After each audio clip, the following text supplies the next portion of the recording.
That's just not the law, Your Honor. It's not being offered. The defendants chose not to produce and disclose videos to us in discovery. So they have not laid any foundation through Mr. Zip that this is what it purports to be. Mr. Zip just testified that he Well, reviewed- he testified that he was asked to review a video with that name. by plaintiff's counsel, which would certainly indicate that they had the video with plenty of time to provide it. Well, I don't, the problem is you never gave them your exhibits, so we don't know that what you're gonna show is the same thing. That's the authentication problem. I did give them my exhibits, Your Honor. That's how we agreed on this list. More importantly, Your Honor, just because we have it does not mean it's authenticated. We had to go search for it on the internet, alternative sources. We have no idea where it actually came from or if it's in its original form. And it's all because neither defendant produced any videos to us in this case. We began addressing this in pre-trial, and we had to come to an agreement because of this issue that we would go one by one, and he's claimed that he was going to lay the foundation prior to entering any of these.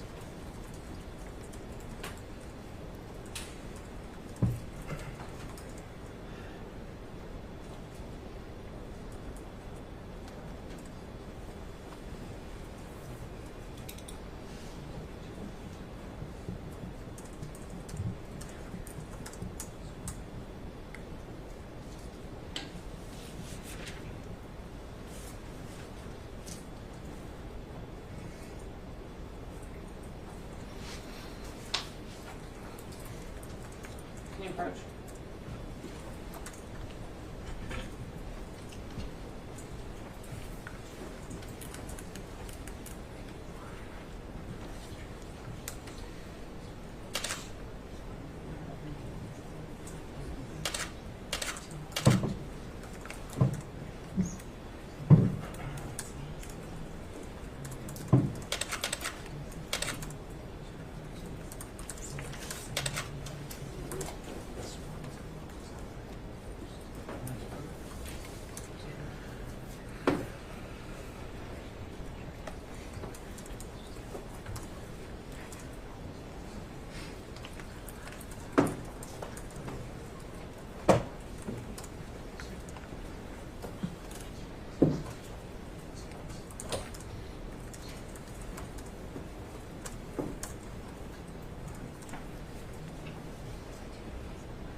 Okay, I know you just got here, but you're going to take a little break. Thank you, and please remember all of my previous instructions.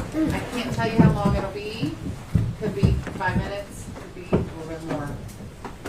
All rise.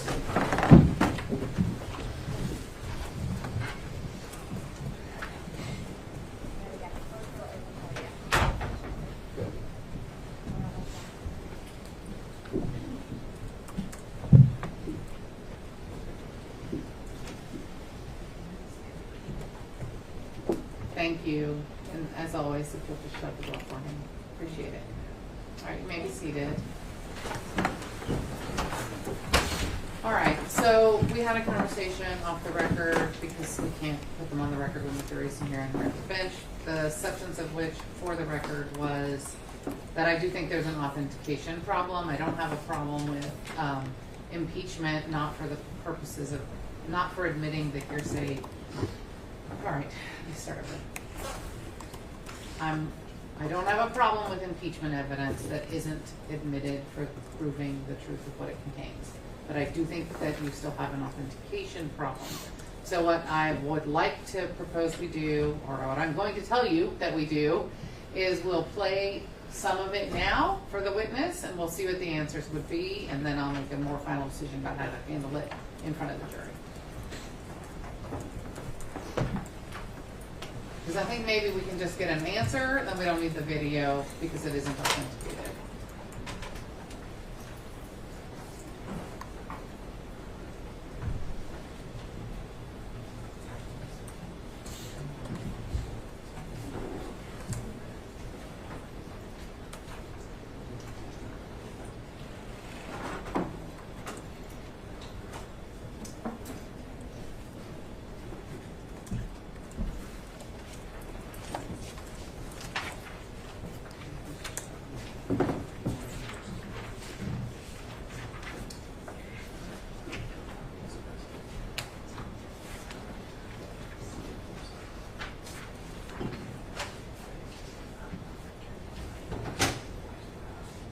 I proceed?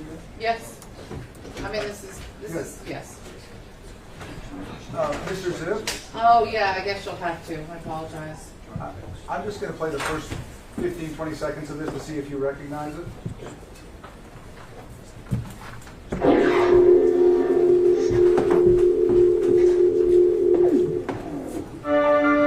Welcome back to the InfoWars Nightly News. I'm your host, Rob Dude. Thank you for joining us. We're about to have an extended interview, I believe. And if you remember last segment, we were talking with two documentary filmmakers for the documentary We Need to Talk About Sandy Hook. I'm now joined by two individuals who are both on the opposite ends of the Sandy Hook spectrum. One is a writer for American Free Press, and his name is Keith Johnson. He, in fact, there's an article here that says, AFP's Keith Johnson, I'm a conspiracy theorist, but not on Sandy Hook. The other individual is a man who we've had on the show several times, Wolfgang Halbig, who runs SandyHookJustice.com. Gentlemen, how are you both doing today? Good. Mr. Zip, was this one of the videos that you were asked to review when preparing as an expert to testify in this case? I don't recall seeing it, actually. You can still use this for impeachment since the jury is not here. If you want to ask some questions to do that, that would lead to a question I'll let you ask when the jury's back. I'm willing to allow you to do that. But the video is not going to come into evidence. When, as part of your preparation to testify, did you ask Well, I don't mean to cut you off. I mean, I do, obviously, because I just did. But I don't mean to cut you off and that you can't ask this question. I just mean you only need to ask questions right now that you could not ask in front of the jury. Is that what this one is? No, it isn't. I thought Your Honor wanted me to ask these questions outside the presence of the jury so that she could decide whether. No, the video's out. It's not authenticated. Your client made those decisions years ago. So the video's not coming in. He doesn't remember seeing it. I'm not saying you have to drop the whole subject. I'm saying you can't show him the video to do that. So anything else before we bring them right back? Do you have any more videos you're going to try to get in that we need to discuss outside the presence of the jury with this witness? I do not. Okay. Then we can bring them back. It's good for everyone's blood vessels.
You may proceed.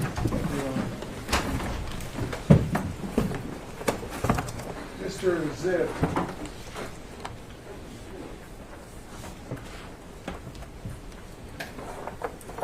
you've now testified twice that the videos on Plaintiff's Exhibit 31 were videos that you were asked to review in order to prepare to testify here today.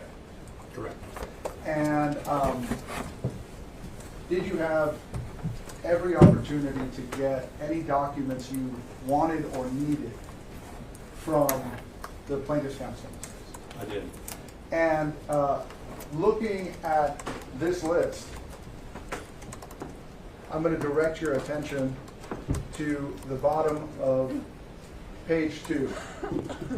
Can you read us the name of the video that's next to the date, December 12, 2014? Can you give him the paper? Oh, you're using it there. I forgot. Never mind. Leave it there. No, leave it there. It's fine. You can stand up. We're going to get it fixed. It's not your fault that it's broken. We're going to get it fixed during the next break, though. I apologize. I forgot you were using the actual exhibit. The ultimate Sandy Hook debate as the second anniversary looms. I'll ask you now, have you watched that video? I'm not certain I have. What does the word debate mean to you? It means a conversation between conflicting points of view. So could we say that another potential title for that video could be the ultimate conversation between conflicting points of view on Sandy Hook as the second anniversary looms? Sure. That being said, would you like to revise your earlier testimony that InfoWars never broadcast alternative points of view or conflicting points of view as to the events of Sandy Hook? Wasn't the question you asked earlier whether there was a diversity of opinion because of a phrase that appeared in this document? Yeah, I believe you had testified.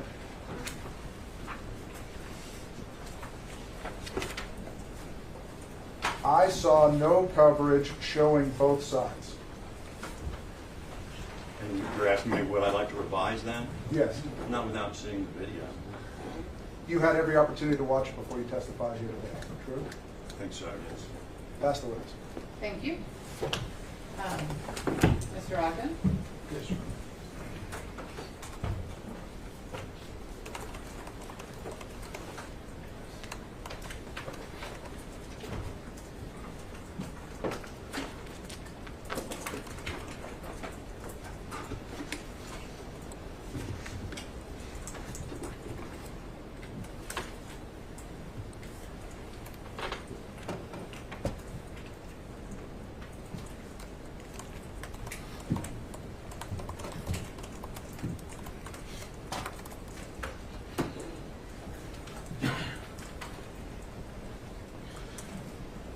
Mr. Reynal was questioning you earlier. He kept asking a lot about opinions, Mr. Jones' opinions. Do you remember that?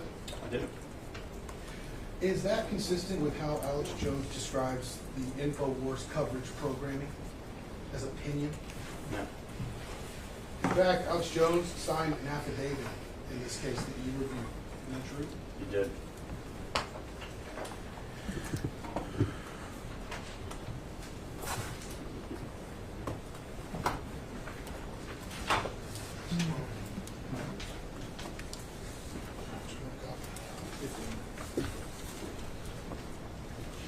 Handed you Exhibit 12. It's already in evidence. Plaintiff's law. Yes, Your Honor. I apologize. TX 12. This is an affidavit signed under oath by Alex Jones, correct, Mr. Zip? Correct. I'm going to flip to page 2, paragraph 5. Can you read that paragraph for us, please? I have reviewed plaintiff's discovery requests to defendants, which are subject of plaintiff's motion to compel, as well as defendants' responses thereto. All sources, documents, and information withheld by defendants, and which are the subjects of defendants' journalist privileges, in parentheses numbers 2, 3, and 5 to FSS, and numbers 1, 2, and 5 to Jones, close parentheses, were obtained or prepared by me and other employees of FSS while I and they were acting as journalists. So while you were being questioned about Mr. Jones be an equivalent to the Howard Stern show as a talk show. Mr. Jones was swearing under oath, under the penalty of perjury, that he and his employees were acting as journalists. Is that what I'm reading there? That's correct.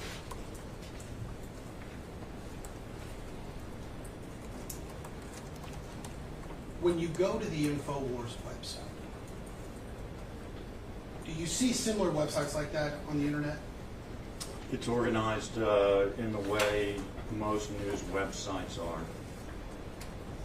We heard a lot about Alex Jones not being the person that gathers the info, and he's just a mouthpiece for other people's reports. Do you remember that? I do. You look at this affidavit that Mr. Jones signed under oath. I want to turn to page 2. The top paragraph, 5th line. It starts with, I also supervise. You see that? Yes.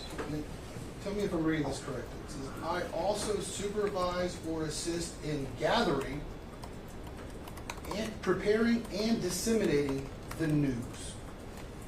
Am I reading that correctly? You are. Or information. More information. So, despite the questions you got from Mr. Raynal in cross-examination, based on what you reviewed in this case, Alex Jones' sworn testimony says that not only is he a journalist, but he and his company are independently gathering information. True? Correct.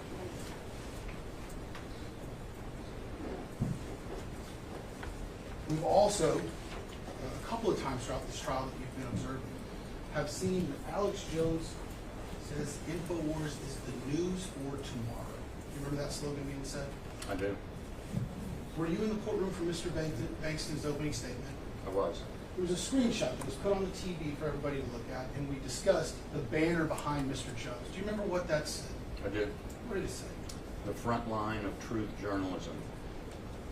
So, can you name any other talk shows that call themselves the front line of truth in journalism?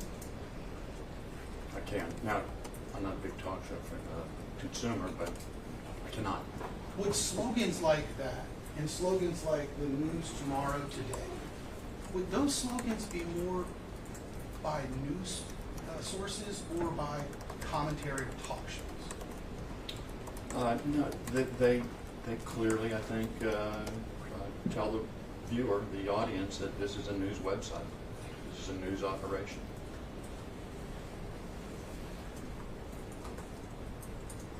You would agree with me that rarely, if ever, Mr. Jones tells his audience that he's performing punditry or commentary or journalistic commentary, I think is how it was described. Have you ever heard Mr. Jones tell his audience that? No, in fact, what he tells them is just the opposite, that he is giving them the inside scoop on the vast conspiracy so that they can prepare for the future by buying supplements and so forth.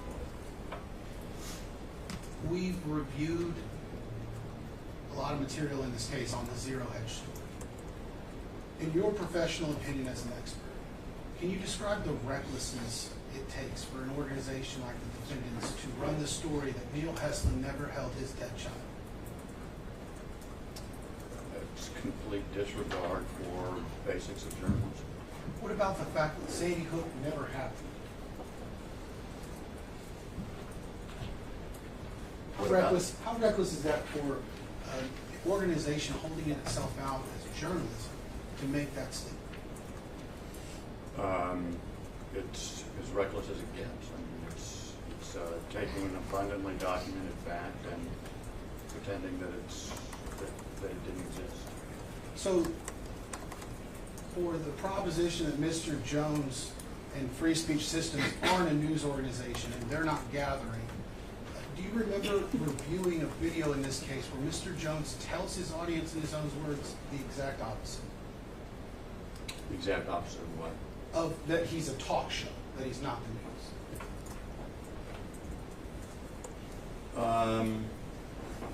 I might be able to help you out. Melissa, can you pull up Exhibit 12A, or PBX 12A? It's already in evidence. We'll watch it. You might need to stand about the streets. I don't.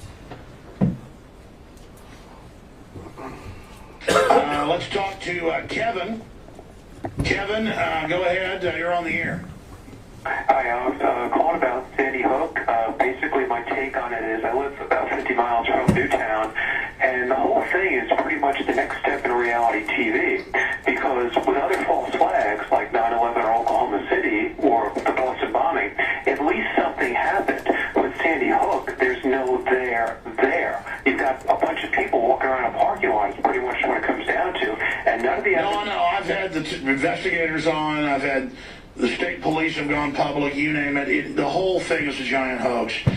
And the problem is, how do you deal with a total hoax? I mean, how do you even convince the public something's a total hoax? Very hard, because, anytime I talk about this issue with people, you get criticized, blackballed, ridiculed, called every name in the book, or they respond with the magic words.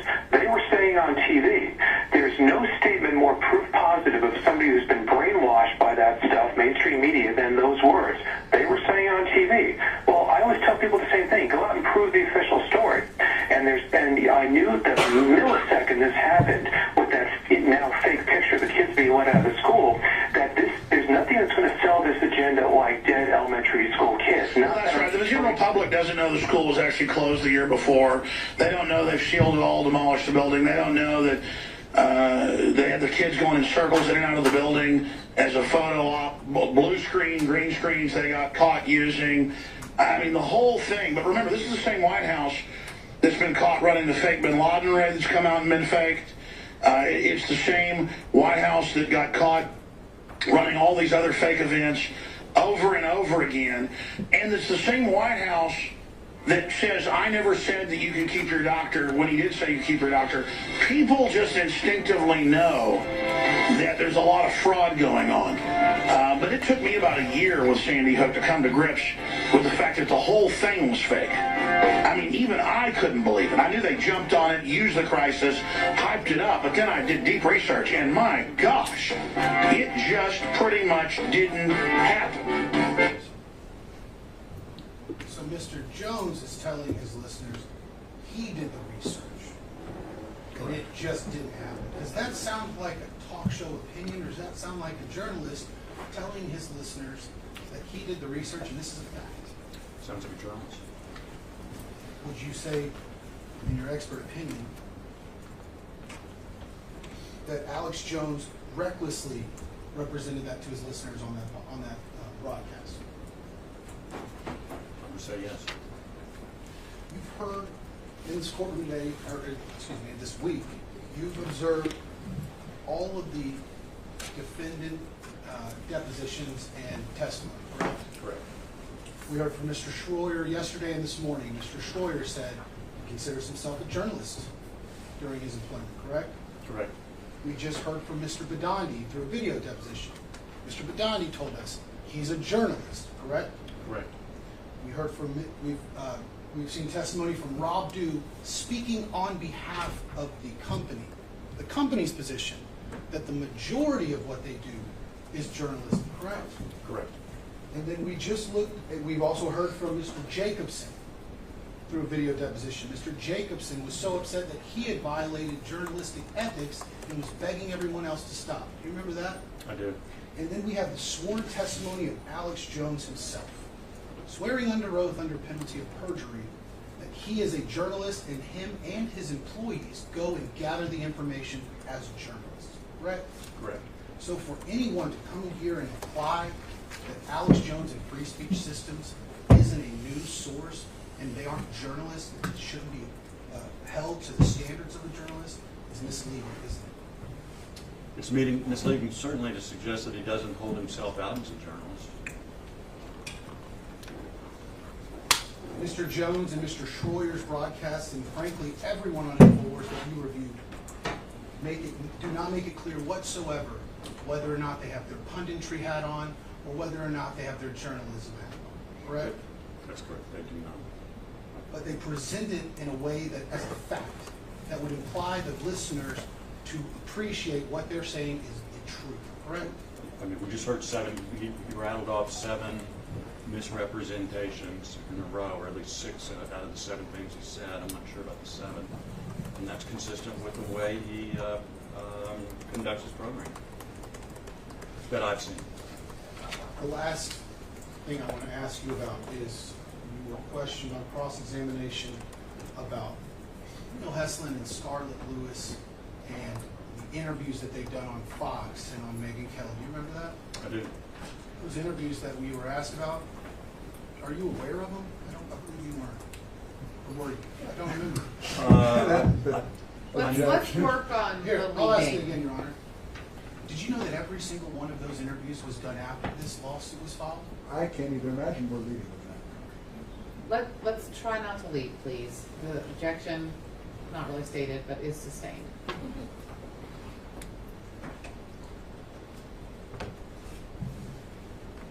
When an individual that's not a news source or a media company needs a voice, are there avenues that they can use like lawsuits to have their voices heard?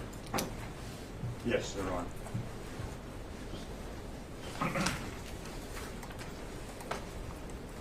Mr. Zip, all of the opinions you gave today, are they within a reasonable degree of professional certainty accepted in the journalism field? Yes, they are. I appreciate your time. Thank you. Mr. Reynolds?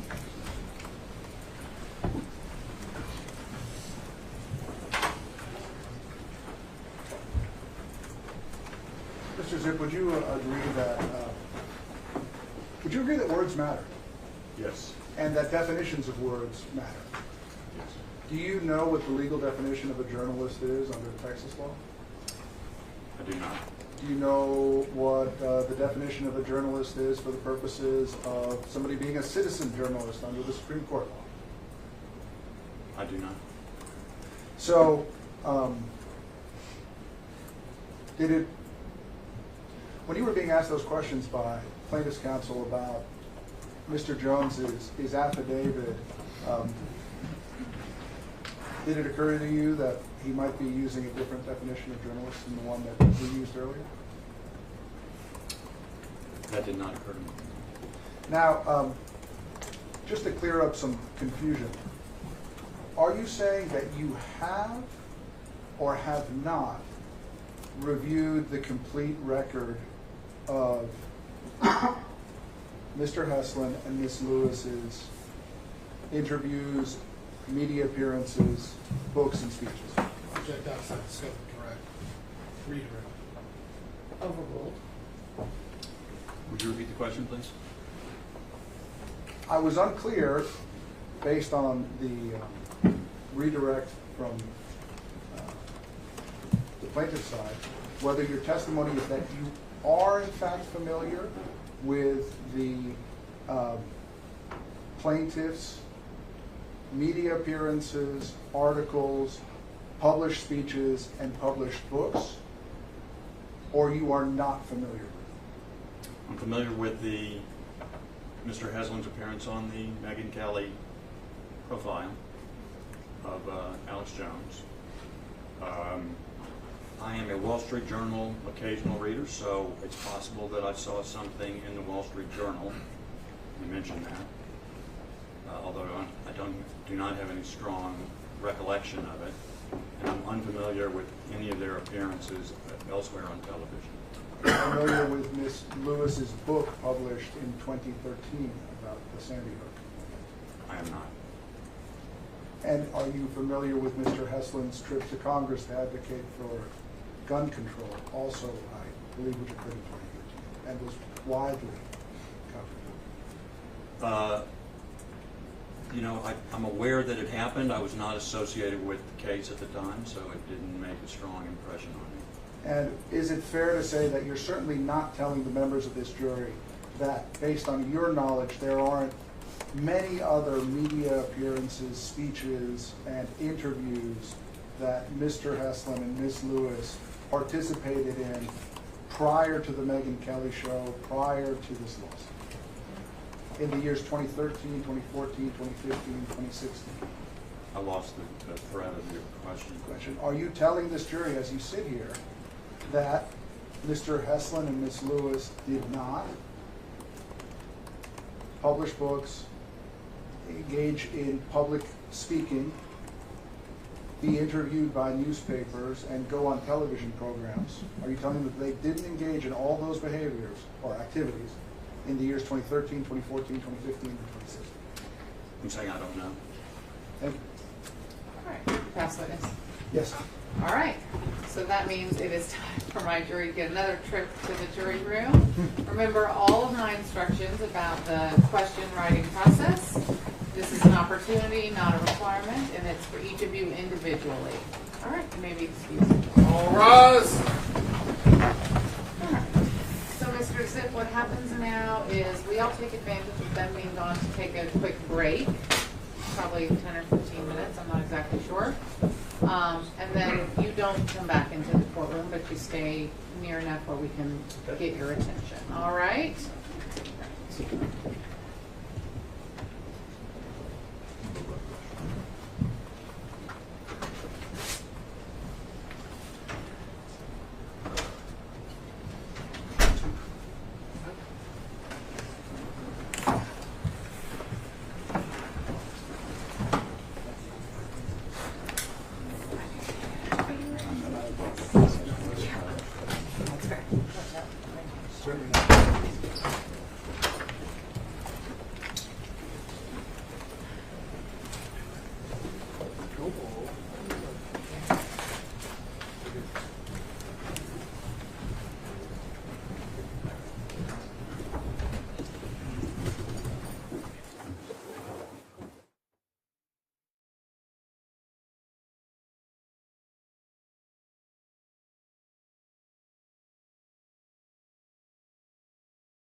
Both Ms. Karpova and Mr. Schroyer testified that the Megyn Kelly video that we saw was edited or cut in a way to put Mr. Jones in a bad light by showing him sweating and putting clips out of order. Do you believe that she did purposely have a bias and intentionally do so? We're going to talk about that question. Regardless of the textbook definition of the word journalism and any affidavit, you studied semiotics. Did he say that? Yes, Your Oh, Honor. well, I missed it. Guess I shouldn't have said that out loud for everybody. Wikipedia when I heard that. What? I went directly to Wikipedia when I heard that for the first time. So Yeah. that's the only reason I remember. I just didn't catch it. All right, you studied semiotics, which for the court in general terms, wow, okay, this is a lot, is the study of signs and their relationship to their meaning. As someone familiar with the subject, could you say whether the InfoWars videos you watched included signs the viewer could see that were intended to mean that InfoWars is stating factual news, searching for the truth, or that InfoWars is being tongue-in-cheek or somewhat insincere in the statements of their broadcast? In your expert opinion, do lawsuits of this sort provide perhaps the only legitimate means at our disposal for our society to fight back against election deniers and similar issues? I don't think that his expertise allows him to answer that question, but we can talk about it. How firmly can we apply traditional journalistic code of ethics and guidelines to internet journalism when social media plays a strong role in individuals coming up with their own, quote, breaking news and headlines? First and Second Amendment, these are not questions. First and Second Amendment comparison. Would you agree that Mr. Jones saying, "I'm sorry if I hurt anyone, but I can say what I want," is comparable to Adam Lanza saying, "I'm sorry," we are not asking this question, "I'm sorry I killed the kids, but I can still own a gun"? Wouldn't each need to carry their weapons, words or guns, in a responsible manner? In fact, that's just, I don't think that's, I would sustain an objection to that question. If you guys want to argue about it, I'll let you, but I just don't think you're going to ask that one. In your experience, if the journalistic approach taken by any of InfoWars reporters, producers, or editors had taken place in a conventional newsroom, would they have been fired? If yes, what reasons would have been given? Do you think you were given enough time to prepare for your testimony? As an expert, how would you have fact-checked and source-checked the Zero Hedge article Owen Schroyer presented on his show? You mentioned you had continued to watch InfoWars in recent months to see if any of their practices have changed since the suit was filed. Have you observed any changes? To your knowledge, does InfoWars Free Speech Systems have an internal code of conduct? Okay, let's go through them one more time. In general, did you find that the titles or the videos were an accurate representation of the content therein? I think that's a fair question. Both Ms. Karpova and Mr. Schroyer testified that the Megyn Kelly video that we saw was edited or cut in a way to put Mr. Jones in a bad light by showing him sweating and putting... Here's the problem. This video was not admitted for the truth of what it says at all. Now you, I think it was you, did elicit a lot of testimony. I don't remember an objection about the cutting and the... I don't remember who solicited that testimony actually, but Mr. Schroyer did talk about that.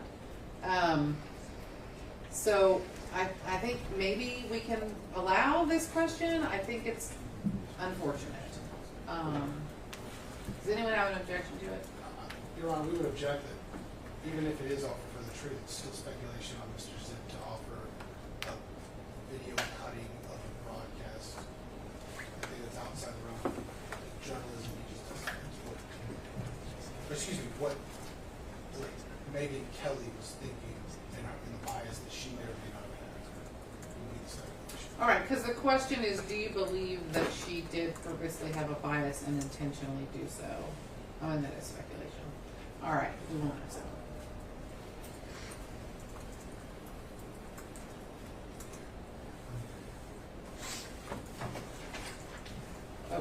the other one. Let me read the whole thing. Regardless of the textbook definition of the word journalism and any affidavit, you studied semiotics, which for the court, that just cracks me up. I mean, he or she is not wrong. I'm a little sad that he was like, oh yeah, or she was like, court doesn't know what that means. You studied semiotics, which for the court, in general terms, is the study of signs and their relationship to their meaning. As someone familiar with the subject, could you say whether the InfoWars videos you watched included signs the viewer could see that were intended to mean that InfoWars is stating factual news, searching for the truth, or that InfoWars is being tongue-in-cheek or somewhat insincere in the statements of their broadcast? The first problem I have is I don't think that he is an expert on semiotics, even if he studied it in college or something. I see, Mr. Reynal, that's your objection to this question. I kind of agree with that. I didn't even hear him say semiotics. Not that I hear every word perfectly, but he's an expert on journalism, not semiotics. Do you have a different argument before? That's fine. Okay, we're not going to ask this question.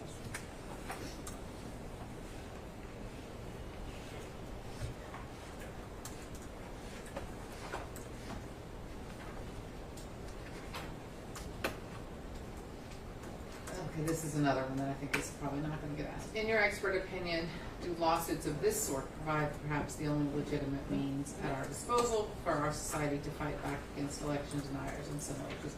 It doesn't have anything to do with journalism at all. We're not going to say.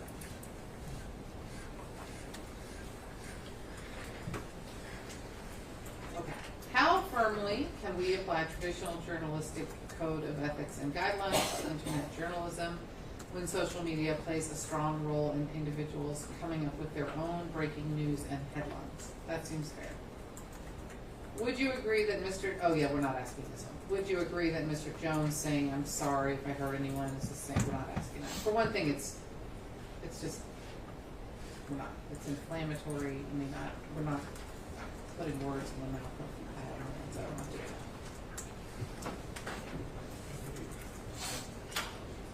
In your experience, is the journalistic approach taken by any of InfoWars reporters, producers, or editors have taken place in a conventional newsroom? Would they have been fired? If yes, what reasons would have been given? I think that's fair game. Do you think you were given enough time to prepare for your testimony? I mean, that's fine. As an expert, how would you have fact-checked and source-checked the Zero Hedge article Owen Schreier presented on the show? That's fair. You mentioned you had continued to watch InfoWars in recent months to see if any of their practices had changed since the suit was filed. Have you observed any changes? That seems fair. I was going to object to that. Oh, why? Well, I think that he was called as an expert to talk about the videos that were in evidence and the sourcing and fact-checking on those videos. And there's nothing to indicate that he was hired or systematically really. Right, he kind of said, I check in now and again. That's fine. I won't ask it. I don't really think it'll bring much to us. We won't ask that one. And then the last question, to your knowledge, does InfoWars Free Speech Systems have an internal code of conduct? I think that's fair. Okay, back on the record, which I forgot to do. So we're clear on the Adelaide's one down, right? Oh, yes. Okay, let's do it. So, I failed to get your answers of no objection to the questions to Mr. Breuer. No objection to the defense. But you had no objections, both of you. It was not you. It was, yeah, okay. So just to get that on the record. So now we're on the record for the questions to Mr. Ziff. We've gone through them. I've eliminated a number of them, which you've all heard. The ones that are remaining, are there any objections? No, Mr. Your Honor. Argo, thank you. No, Your Honor. Okay, wonderful. We can bring the jury back.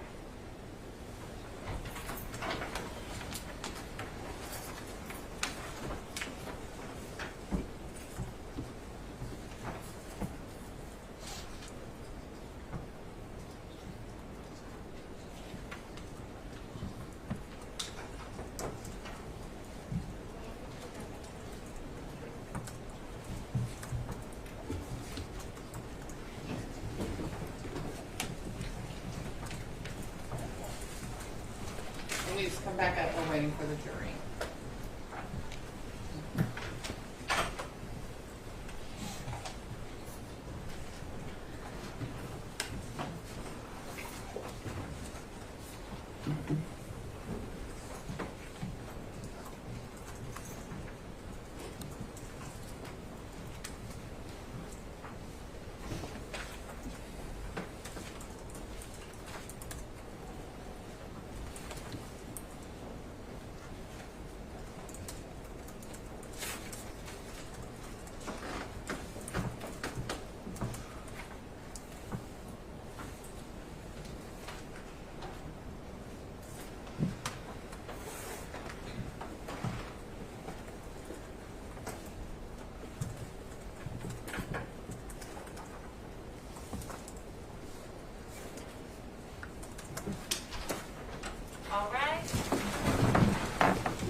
may be seated. Mr. Zip, I'm going to ask you some questions and ask you to just answer them. Listen carefully to the question and just answer the question you're asked. I know you've been in here, so you've heard my instructions a few times. Are you ready? Yep. In general, did you find that the titles of the videos were an accurate representation of the content therein? Yes. These are questions for the jury. Yes. How firmly can we apply traditional journalistic code of ethics and guidelines to internet journalism when social media plays a strong role in individuals coming up with their own breaking news and headlines? That's a good question. Well, it is difficult because generally the enforcement of principles happens through an organization. And so when a journalist is operating independently, it makes it more difficult to enforce those principles. In your experience, if the journalistic approach taken by any of InfoWars reporters, producers, or editors had taken place in a conventional newsroom, would they have been fired? They would have been warned, and if it continued, they would have been fired. What reasons would have been given? Failure to observe professional standards. Do you think you were given enough time to prepare for your testimony? Yes. As an expert, how would you have fact-checked and source-checked the Zero Hedge article Owen Schroyer presented on his show? I would have found the video of the medical examiner, which was available, and of the family, also available on the CNN website, and made sure that the way they were used in the Zero Hedge article was consistent with the source material. To your knowledge, does InfoWars Free Speech Systems LLC have an internal code of conduct? I have no knowledge about that. All right, Mr. Zip, thank you so much for your time and your testimony.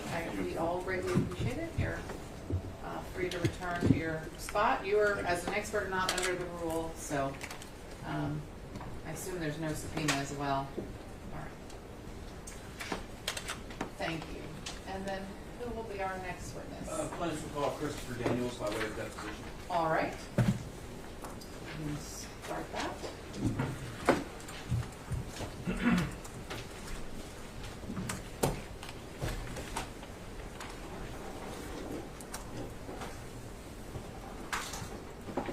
All right, so let's talk a little bit about your background.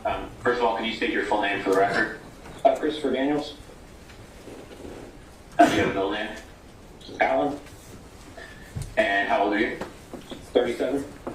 And what's your employment status? Employed with Free Speech Systems LLC. Mr. Daniels, do you consider yourself a journalist? Yeah, I would say so. When did you begin your employment with Free Speech Systems? May of 2013. When you first became employed at Free Speech Systems, were you aware of any internal journalistic standards at InfoWars? I don't recall. Do you know if there were any standards on fact-checking? I don't recall. Any standards on the vetting of sources? I don't recall. Any standards on the verification of other reporting? I don't recall. Any standard or requirement regarding any background in journalism? I don't recall.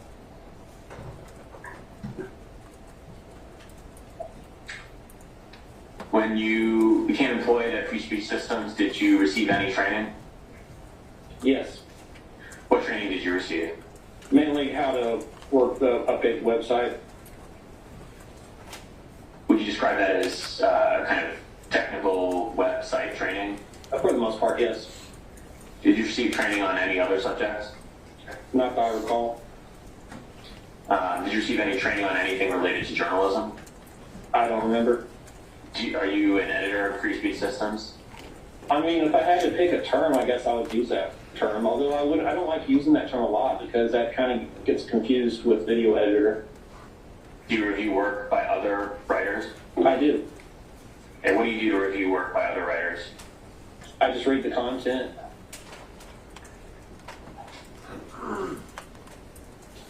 And what do you review it for? Just mainly, typos, accuracy, that sort of thing. What do you do to review the accuracy of the work of other writers? Well, it just really depends on the context. So, what sort of context would it depend on? I don't understand the question. So you say it depends on context, right? Yes. How would it depend on context? What do you Well, do? every news story is different. It just depends on what the news story is about. Do you ever go beyond the article you're reviewing to review the accuracy of the content of the article? I don't understand that question. What don't you understand about it? I don't understand the question. Can you rephrase it? Sure. So when you're reviewing an article, do you ever review other materials to verify the accuracy of that article? I mean, I'm sure I've had, but I don't know. Like I said, it really just depends on the context. Are there any contexts in which, in your view, it's particularly important to review the accuracy of an article at InfoWars? I don't understand that question. What don't you understand about it? I just don't understand the question. Are there some contexts more than others where it's important to review the accuracy of an article at InfoWars? I don't understand the question. What's confusing about the question? I think the whole thing is confusing the way you're wording it. So you can't say whether there are some contexts that more than others in your Like I view? said, I don't understand the question.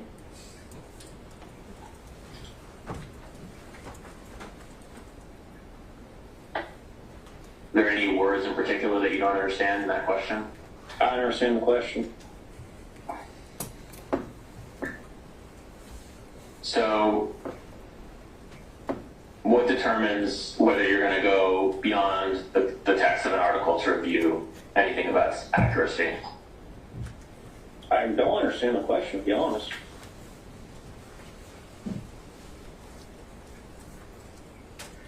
Well, I don't understand. What don't you understand about it? Well, it sounds like you're talking in riddles. I mean, that's maybe not your intention, but I just don't understand the question the way you're asking it. Okay. Well, I'll see if I can break it down for you. Do you ever look beyond the text of an article to review its accuracy? I check the sources that the article is citing, yes. And what sort of sources would you check? It's whatever's linked in the article. So beyond the links in the article, you don't check anything else to verify the accuracy of an article?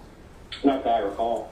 One of the things that Alex Jones conveys to his audience is that he's telling the truth that others won't tell, correct? I would say so, yes.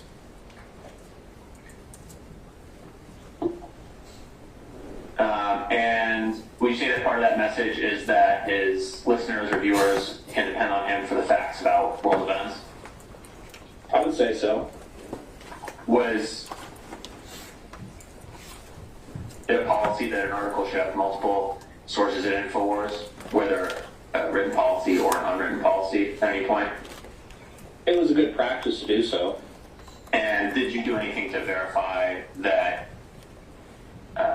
other writers at InfoWars use multiple sources when they wrote articles? Well, like I said, it's a common practice for them to do so. But did you do anything to verify that? I would look at their articles. And did you do anything to verify whether they use multiple sources? Well, like I said, you just look at their articles and it was already a practice for them to do so. Did you ever encounter a circumstance where an author at InfoWars did not use multiple sources in an article? I don't recall. And was that an important practice at InfoWars to have multiple sources for each article? I don't know if you'd call it important. It was just a standard practice. And how was it known to you that it was a standard practice? Because everyone was already doing it. Okay.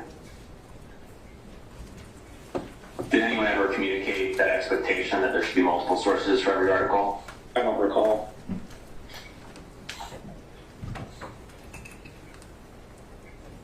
And did anyone ever take any action to enforce any sort of standard practice that there be multiple sources for every article? I don't recall. Make sure that it was been marked as Plaintiff's Exhibit 21. Can you see Plaintiff's Exhibit 21, Mr. Daniels? Yes. Okay, and what is Plaintiff's Exhibit 21? School shooting expert threatened over Sandy Hook investigation from February 2014. And it's an article on InfoWars.com, correct? I believe so, yes. Written by Adon Salazar? Yes. And would you agree that the only source for the article depicted in Plaintiff's Exhibit 21 is Wolfgang Halbig? I mean, from reading the article, it's what it appears to be. And there are no other sources cited in the author, excuse me, withdrawn. There are no other sources cited in the article other than Wolfgang Halbig, correct? Well, yes, but this article looks like more like a featured story you'd read in a magazine. It's not a typical article for InfoWars. But it only has one source, correct? From what I can tell. And what is Plaintiff's Exhibit 19? The headline reads, Sandy Hook investigator, Connecticut PD had FBI falsified crime statistics. And this is a news article on InfoWars.com, correct? It's a story on InfoWars.com. And it was written by Adon Salazar? That's what it says. Fair to say that for this article, too, Wolfgang Halbig was the only source? Yes, but like the other article, it's a very atypical article in how it's written. How is it atypical? It reads more like a featured story you'd read in a magazine rather than an article you'd read in a newspaper.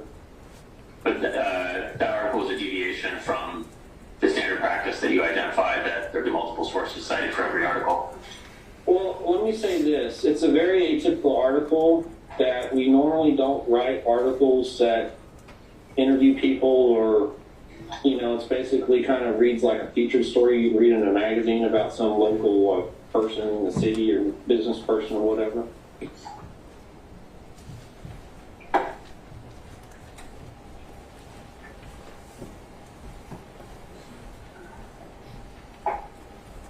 And was that typical of articles about Wolfgang Halbig on InfoWars?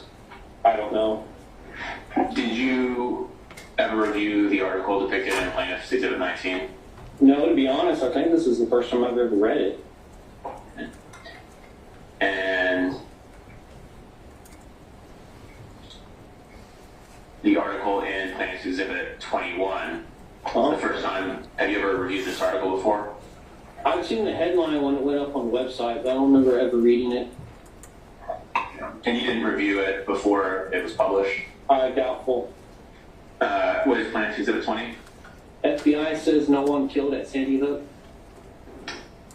This is an article that appeared on the InfoWars.com website, correct? Yes, it looks like it, yes. And it was written by Adon Salazar? That's what it says. And have you ever reviewed this article before, Mr. Daniels? I've seen the headline before, but I don't remember reading the article. That would be pretty groundbreaking news, right, if the FBI were saying that nobody was killed at Sandy Hook? I would assume so. Pretty shocking, correct? I would assume so, I guess. I don't know. Be the kind of thing you'd want to verify with the FBI, correct? I don't know. I wasn't involved in the story. If one of the writers who you supervise today came to you with this article, you would direct them to check with the FBI, correct? I don't know. You don't know if you would do so? I don't know. It's very hypothetical.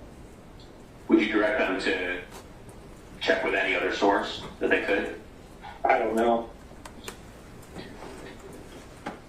Would you allow them to just publish the article as is? I don't know. And what is Plaintiff's Exhibit 5? It looks like an email from Buckley to me from 2015. And it's responding to an email you originally wrote, right? I believe so. And in the original email you wrote, you said the article "NY Stock Exchange Shuts Down" was one of the most viral articles of the day, and all I did was rewrite a CNBC blurb and put our name on it. Mm-hmm. And you said if I had just posted the CNBC version, we wouldn't have gotten as much traffic because people are more likely to share our articles via Facebook and Twitter when they have our names on it. Uh-huh. Yes. And you said, in other words, even if we had a couple of writers who just wrote MSM articles that are breaking news and gave them more sensational headlines, we'd experience a huge boost to traffic overall. Yes, that's what the email says. And you suggested to Buckley that you could just have a couple of writers who rewrote mainstream media articles and give them more sensational headlines, and that would give InfoWars a huge boost to traffic, right? That's what the email says, yes.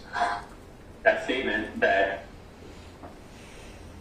if you had a couple of writers at InfoWars who just rewrote mainstream media articles and gave them more sensational headlines, that InfoWars would experience a huge boost to traffic overall. You believe that to be true at the time, correct? That's what I read in the email.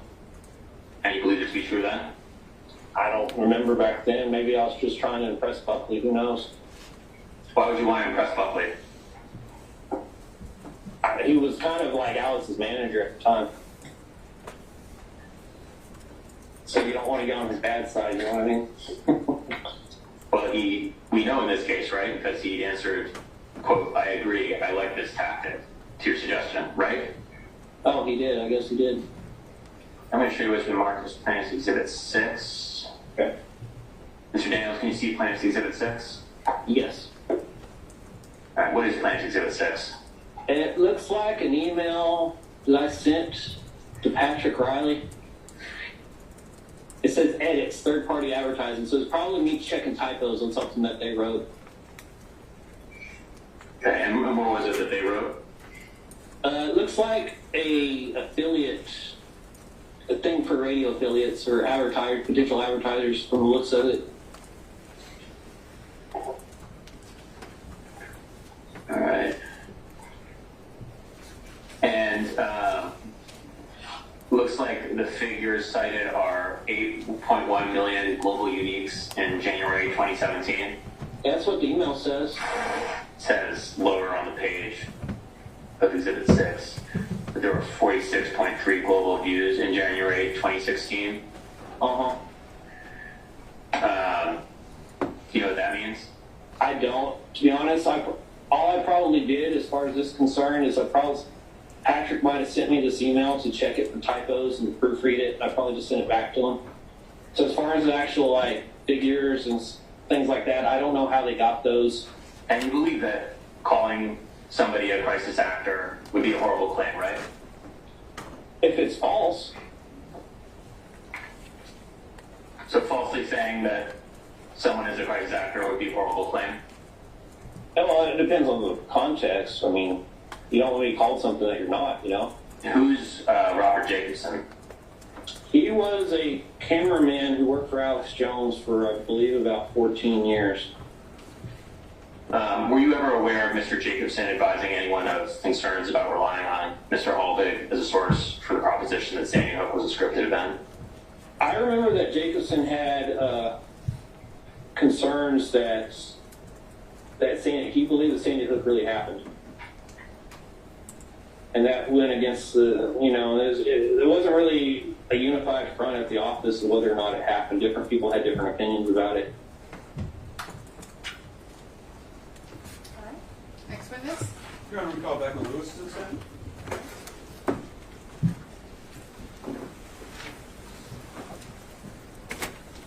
Raise your right hand. You can step forward just a little bit.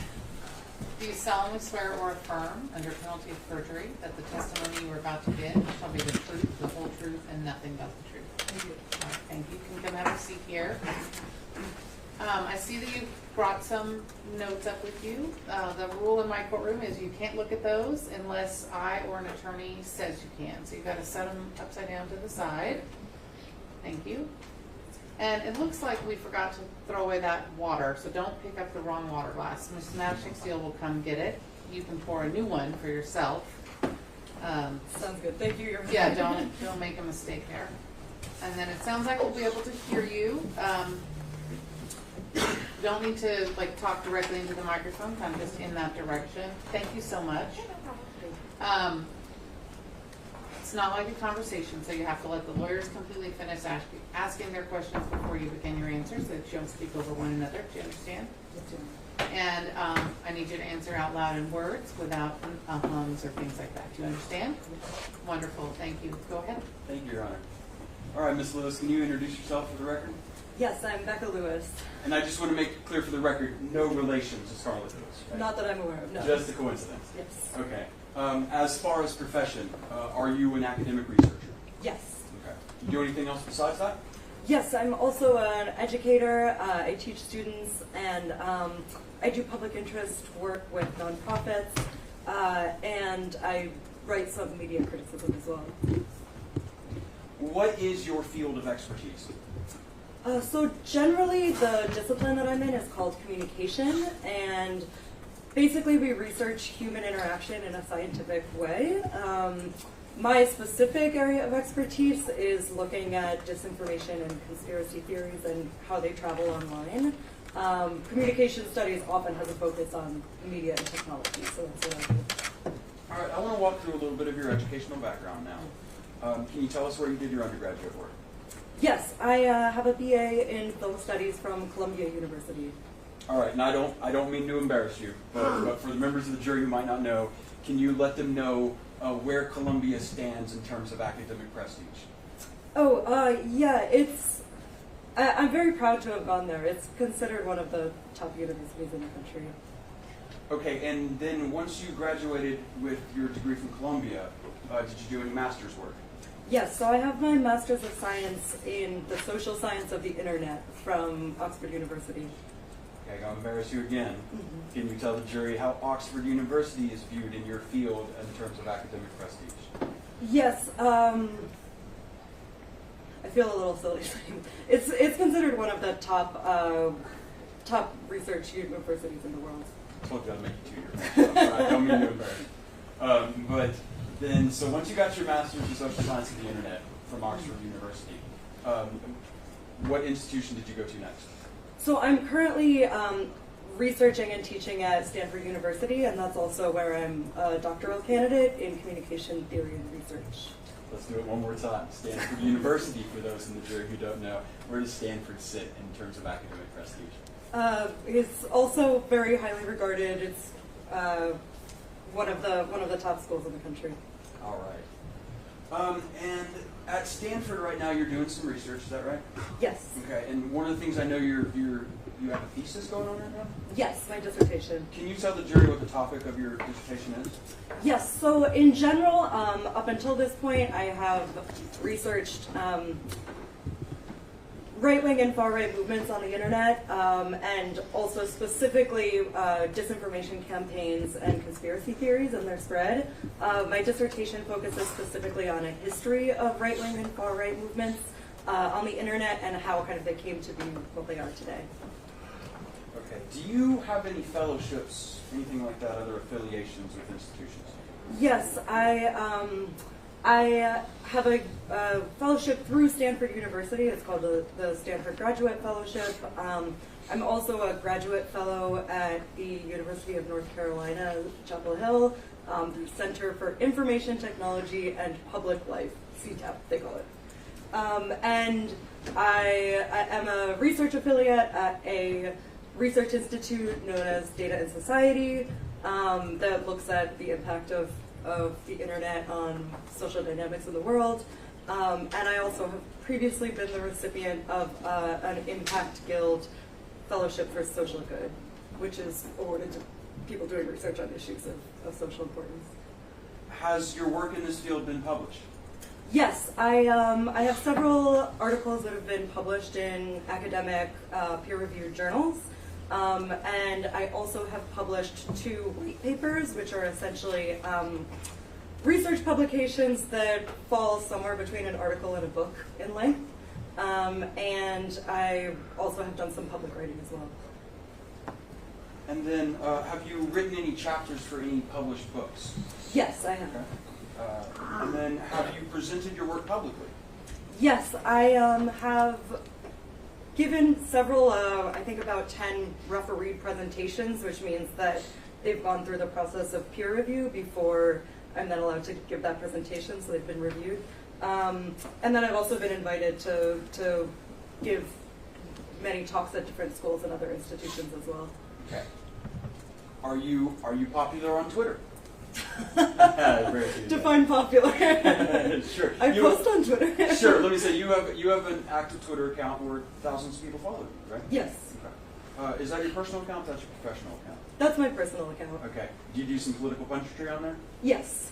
Let me ask you this: when working in this field, have you become passionate about politics? Yes. Okay.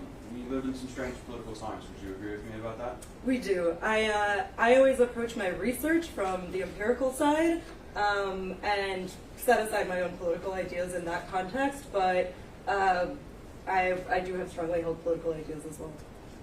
Is misinformation, is that limited to any political party?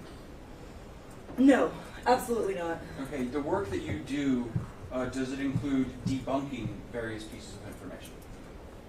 Or, I'm sorry, I asked that question wrong. Does it involve debunking various pieces of misinformation that are spreading across the internet? Does that ever? Yes, it does, yes. Okay.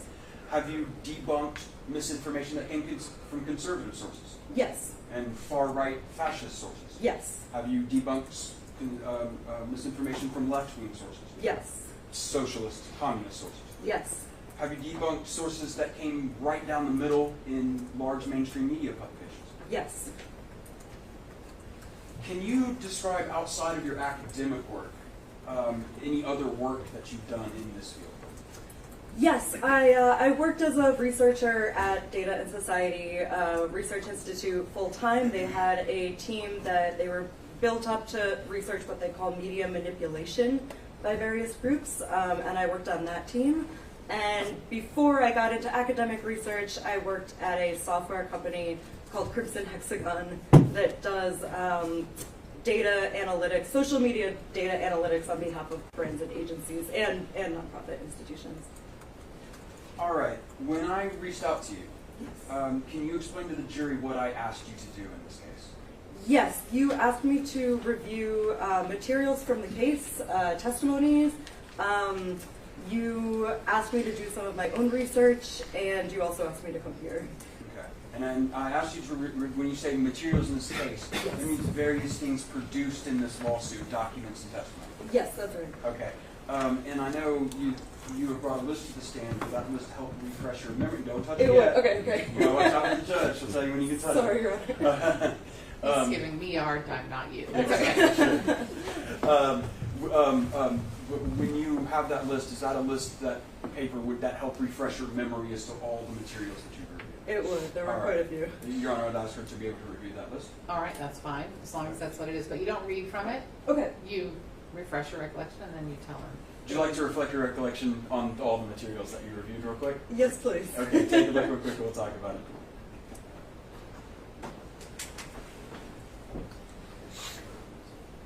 Okay. I believe I should be fine. All right, if you need to, we'll refresh it again if Okay, you perfect. lose it in the middle. But can you start by telling us, just go ahead and start listing off the materials that you reviewed. Yes, so I reviewed about 1,500 pages of literature related to Alex Jones and InfoWars. Most of that was academic literature. I ended up reviewing about 30 studies for this case. Some of it was also journalism. Yeah, so basically academic publications in journalism. I also reviewed 3 specific pieces of testimony, and I already had a really deep familiarity with Alex Jones and InfoWars' videos, but specifically for the purposes of this trial, I reviewed the two most recent videos in which he references that we have. Did you review Mr. Jones' deposition testimony from March in 2019? Yes, I did. Okay. Did you review Mr. Jones' deposition testimony from November 2019? Yes. Okay. And did you review Editor Paul Watson's deposition from November 2019? Yes, I did. Before this case, you were familiar with Mr. Jones and InfoWars? Yes, it's impossible to research disinformation on the internet and not encounter Mr. Jones's work. Your Honor, I object under Civil Practice and Remedies Code, Section 4111 this time. Overruled. May I have a running objection? You may. When you say that anybody who is in the field of disinformation encounters InfoWars, what do you mean by that? Well, InfoWars has an influence on the internet among creators of disinformation that's pretty unparalleled. One of the ways that we there's many different ways that we approach this research, but a lot of it is seeing who other figures retweet, repost, make content about, make content referencing, what sorts of posts disseminate throughout social media, which sorts of posts disseminate within certain social networks, and to say that Mr. Jones shows up frequently is an understatement. Okay. I want to talk about a publication that you had entitled Media Manipulation and Disinformation Online. Do you remember that publication? Yes, I do. Okay. And where was that published? That was published through the Data and Society Research Institute. Okay. Do you consider publications from the Data and Society Research Institute to be authoritative in your field? Yes. Okay. Do you consider them to be reliable in your field? Yes, and I believe they are considered that widely. Okay. Were you the sole author on that? No, I had a co-author. Okay, and who is that? Alice Marwick, who is a professor of communication at University of North Carolina. Okay. Your Honor, can I see Exhibit 17? No, do not put it up. Just I need a paper.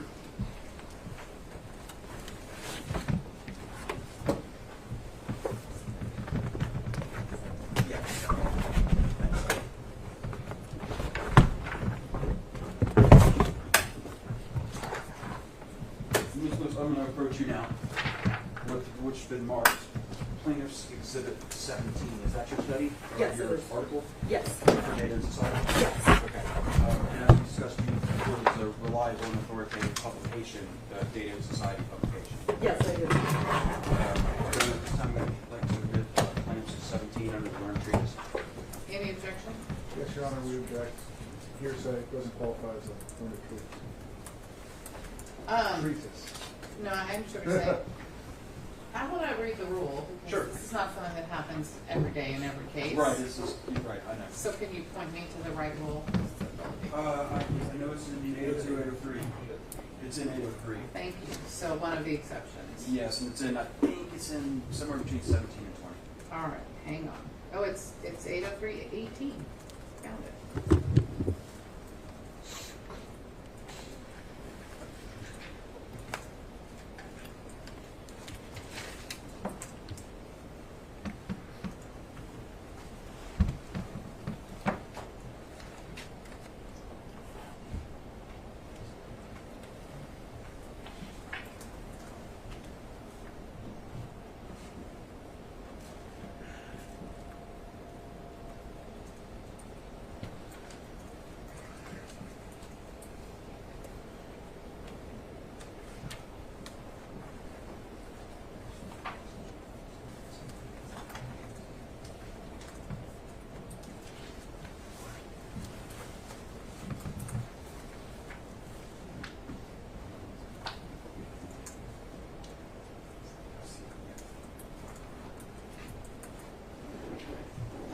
Do you think this article comes into evidence under any other rule than 803.18?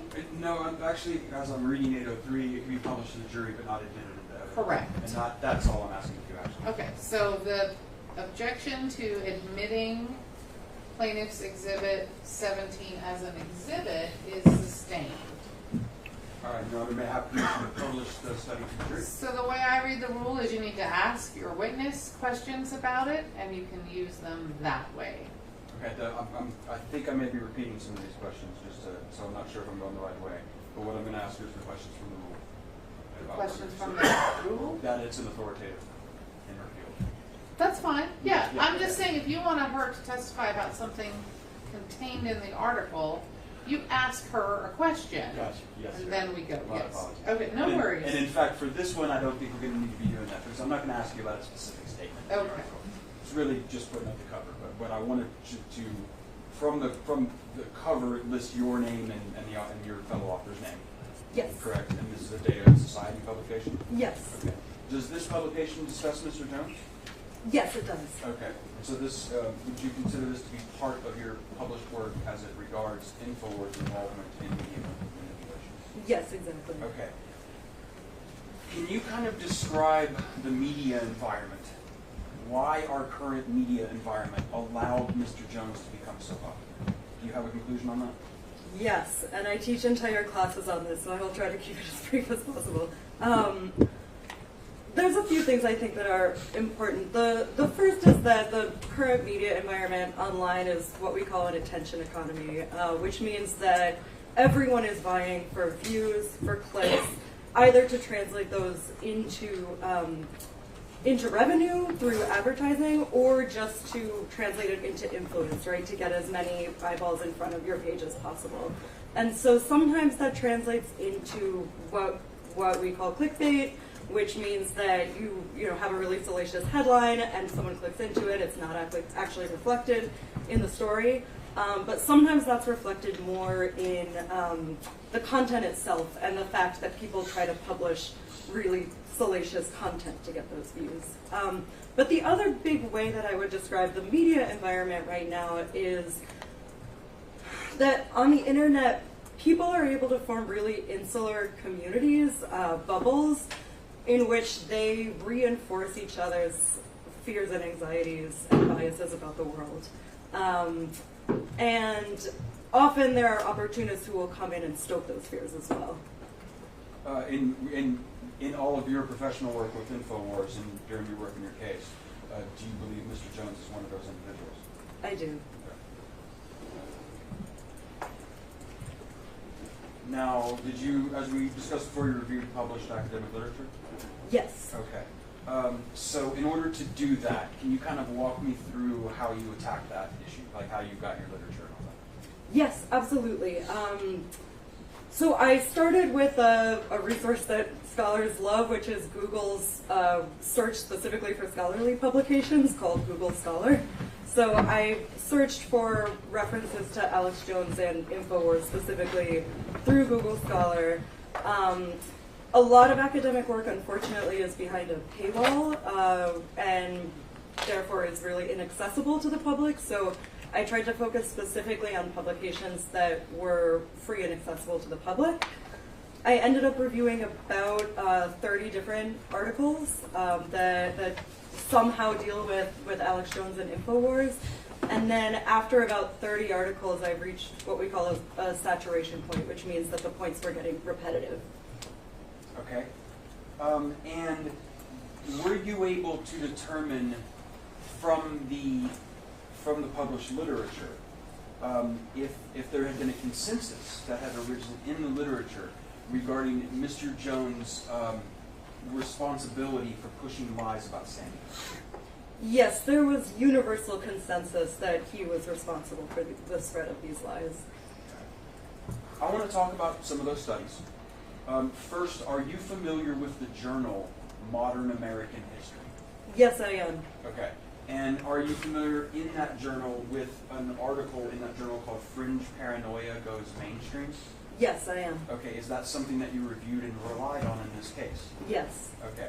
And the journal itself, Modern American History, do you consider that publication to be a reliable authority in the field of media studies? I do. It's a highly respected and prestigious journal. It's published by Cambridge University. It also goes through the rigorous process of academic peer review. Can you describe to the jury what peer review means in the context of a published study? Yes. Peer review is a system that academics use to try to ensure that our work is really high quality and rigorous research. So if I were going to submit an article to a publication, then that publication would send the article to 2 or 3 experts in the field who would review my methods, my findings, the literature I draw on, and they would either reject it outright if they didn't think that it was rigorous or acceptable for the standards of their journal, or they would ask me to revise certain aspects of it before publishing it. But the really important thing about peer review is that the experts are anonymous to the submitter and vice versa as well. So it ensures that personal biases and other biases don't factor in. In this article, fringe paranoia goes mainstream in the journal Modern American History. Are there specific statements within that article that you have relied on that you find authoritative and reliable? Yes. Okay. I would like to show you those statements now. Here's the study. Okay, and I'm going to ask you questions about that. And I would like you, from this publication that you have found reliable, can you please read for the jury the specific statements in there that you thought were relevant to your testimony today? Yes, absolutely. Okay. I should just dive in? You should, and just let us know, hey, this statement, then later this statement, whatever you want to do. Yeah. Sounds good. The career of Alex Jones best illustrates the mainstreaming of anti-government conspiracism. And then it skips a bit and says, his improvised rants, mixing right-wing and left-wing fears of government overreach, won him a large fan base, and he moved to conservative talk radio in 1996. And then in the next paragraph, there's a quote that says, though he had a dedicated following before 2009, Jones's popularity really began to surge when Obama won the presidency. Jones cleverly inserted Obama into long-standing American conspiracy narratives about elite rulers. And then at the end of that paragraph, it says, InfoWars began promoting even more conspiracy theories, including, most notoriously, that the massacre of 20 children and 6 adults at Sandy Hook Elementary School was a government hoax designed to take Americans' guns. And then the very last sentence of this article says, as distrust in conspiracism became mainstreamed, figures like Alex Jones moved from the paranoid fringe to advising those at the center of power. Now, are these statements here consistent with your research and your work in this case? Yes, absolutely. Can you explain a little bit why? Explain on that to the jury. Yeah, I think that there's a cyclical process through which Alex Jones became as popular as he did. I think content creators and people producing media online rely on, as I said, getting people's attention. And so what he was really talented and successful at doing was finding conspiracy theories and pieces of disinformation that proved really, for lack of a better word, like sticky. They resonated with audiences and spread and disseminated really widely. And then it becomes a cycle from there. So once one conspiracy theory becomes particularly popular with a group, that draws in new audience members for him, makes his audience bigger, and then it means the next conspiracy theory he can promote will already have a bigger built-in audience, and it will disseminate even more widely, and so on. And so this is kind of the feedback loop that we observe happening both with Mr. Jones and others like him. I noticed in the part that you had read that it had discussed about how Mr. Jones writes mix right-wing and left-wing ideas about the government. And you know, I think, you know, can you explain a little bit how Mr. Jones is outside of the traditional left-right mold, why he incorporates both of those? Yes, absolutely. His politics have changed over time, but in general, he tries to find kind of he claims that there are conspiracies regardless of who's in power. And so during the Bush era, he was a very big proponent of conspiracies about September 11th and was very critical about George W. Bush in general. When Obama came into power, he was incredibly critical of Obama and developed a range of conspiracy theories about him, including in part the Sandy Hook conspiracy theory. and it goes on from there. Now, he has been quite close with Donald Trump, who's been on his show, so he doesn't focus his conspiracy theories against President Trump, but he continues to believe that in other facets of government there are still conspiracies, including other Republicans. So it's not really a partisan divide that he's promoting. Sure, sure. Are you familiar with the program on extremism at George Washington University? I am, yes. Okay, and you know individuals who work in that program? Yes, I do, and they're some of the leading scholars in the field. Okay. And are you familiar with what I'll describe as a white paper or periodical? Yes. That is released by the program on extremism back in 2017? Yes, exactly. It's extremely high quality scholarship. Okay, and is that something you reviewed for your case? Yes, it is. Okay, and I would just ask you this, I think you've already answered this, but do you consider that publication a reliable authority in the field of media studies? Yes, absolutely. Okay. And was there passages in the article from the program on extremism called Conspiracy Theories in the Patriot Militia Movement that were relevant to your opinions in this case? Yes. Okay. And I am going to bring you that now to show you. Here's that publication. Thank you. Could you, for the jury, read a portion that you think is relevant from that publication? Yes, this is the piece that I highlighted. It is difficult to overstate Alex Jones's role in spreading anti-government conspiracy theories. In 2011, a Rolling Stone article stated that Jones draws a bigger audience online than Rush Limbaugh and Glenn Beck combined. In 2016, the Washington Post reported that Jones claimed 5 million daily listeners. His YouTube channel, the Alex Jones channel, has 56 videos with more than 1 million views each. I was about to read the citation. That's the end of the quote. In the study, when it says that it's difficult to overstate Alex Jones' role in spreading anti-government conspiracy theories, is that consistent with your research and work in this case? Yes, it is. Can you explain why? Yes. When scholars are looking at different producers of media online, I mean, there's a range of factors that we look at, but I would say that two of the most important ones are analyzing the content itself. So what is this person saying? What ideas are they promoting? And another equally important aspect is what is the size of their audience, or even beyond their core audience, what's the size of their reach? And in terms of combining the types of disinformation that Alex Jones promotes and the size and scale of his audience, I can't think of another person working in media who is comparable to him. He's unparalleled in terms of that combination. Your Honor, before I went on, I wanted to check with you if you did want to take a break in the afternoon to see if the jurors were tired. Or... We can take a short break, sure. We'll take maybe, can we keep it to 15 minutes? Okay, we'll take a 15-minute break. All rise.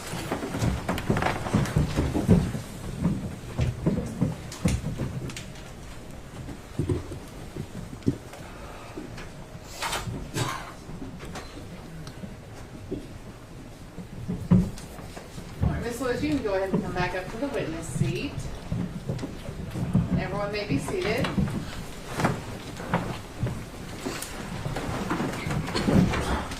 And you may begin. Thank you, Resume, rather. Yeah. Okay. Ms. Lewis, we had previously entered into evidence in this case, Plaintiff's Exhibit 39, which, as you see, is this graph here, the analytics. Were you able to determine from this how many page views the InfoWars website got? Yes, I was. And how many is that? 3 billion, I believe. Okay.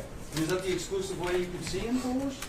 No, that's obviously a huge number, but it's not actually even representative of the total number of people that get exposed to InfoWars content, because that's only referring to page views on the InfoWars website. And in fact, we know that the content, gets disseminated out across multiple social networks, either through Alex Jones's accounts or InfoWars' official accounts, or also through other accounts that post clips and spread them and so on. All right, I want to talk about another study right now, or another publication, and that is the Syracuse Law Review. Are you familiar with that publication? Yes, I am. Okay, and in that publication, did you review an article entitled Free Expression Rationales and the Problem of Deepfakes Within the U.S. and EU? Yes, I did.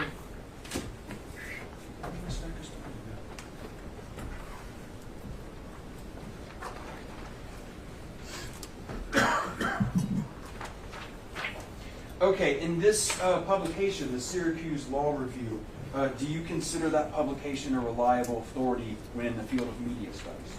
Yes, I do. It's maybe counterintuitive, but some of the best media scholarship actually gets published in law journals. Okay, and these law journals, in the case of Syracuse, yes, right? Syracuse does it have a law school? Yes, they have an incredibly prestigious law school. Okay, and then these law schools publish scholarly journals. Exactly. So it's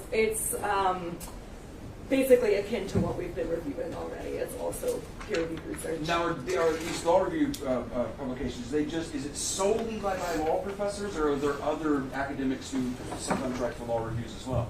Oh, there are absolutely other academics who write for law reviews. In fact, my co-author on the report we were mentioning earlier has also published in a law review. She's not a legal scholar. She's also a scholar of communication. Were there specific statements within this publication that you thought would be relevant to the jury for your testimony today? Yes, there were. Okay. And I would like to give you that study now. Here you go. And if you can just read for the jury what you thought was relevant to this case today. Yes. So just to provide context, this is about specifically the spread of the Sandy Hook lies. Despite the backlash these false messages often face, they spread 6 times faster than truthful information in online environments. These falsities gain particular traction in heavily fragmented virtual communities where individuals seldom encounter ideas that challenge their realities and where misleading information that supports dominant narratives is likely to be accepted and shared. Is that conclusion consistent with your research and work as well? Yes, it is. Okay, can you elaborate a little bit why? Yes. So like I was talking about before, how there are kind of insular communities, what happens is when information gets shared that either kind of confirms that that community's worldview or somehow is something that would be appealing for that community to hear for whatever reason, it becomes that much easier for it to spread through that community. And because these communities are often fractured online, it becomes really difficult to fact check it in any meaningful way. Because it just becomes this self-reinforcing thing. That also means that it's really easy for InfoWars content, for example, to spread to audiences that aren't even necessarily like diehard InfoWars fans. It may just be communities devoted to other things who happen to find an InfoWars story that's appealing to them for some reason. Okay. Did you review, first let me ask you, are you familiar with the MIT or Massachusetts Institute of Technology Review? Yes, I am. Okay. And do you consider that publication reliable authority in the field of media studies? Yes, I do. They publish some of the top media scholars. Okay. And did you review how social media took us from Tahrir Square to Donald Trump? Yes. Okay. And you found that relevant to your opinions today? Yes, I do. And in fact, the author of this article is one of the most highly respected scholars of communication. Is this someone you know personally? Yes, we have both researched disinformation on YouTube specifically, so we've been interviewed together at times and have discussed with each other. Great. Well, here, I've handed you that study. Thank you. And would you read for the jury a part that you found relevant to our case today? Yes. 3 degrees of Alex Jones became a running joke. No matter where you started on YouTube, it was said, you are never more than 3 recommendations away from a video by the right-wing conspiracist who popularized the idea that the Sandy Hook school shooting in 2012 had never happened, and the bereaved parents were mere actors playing parts in a murky conspiracy against gun owners. Is this conclusion consistent with your research as it concerns social media and algorithms? Yes, it is. Okay, can you elaborate a little bit on that? Yes, so over the years, YouTube has built up this, a series of different algorithms, I think the most famous being the recommendation algorithm, which lists recommended videos on the side of whatever video you are watching. They also have their search algorithm, which decides what to return back when you enter certain search terms. They also have an algorithm if you have autoplay on. It's an algorithm that determines what plays next. And it turns out that Alex Jones and InfoWars content, when he was on YouTube, played very well in the algorithms. This content would get surfaced really easily, again, to people that were not even necessarily InfoWars fans or viewers. And so it was really easy for a really wide range of people to be exposed to this content.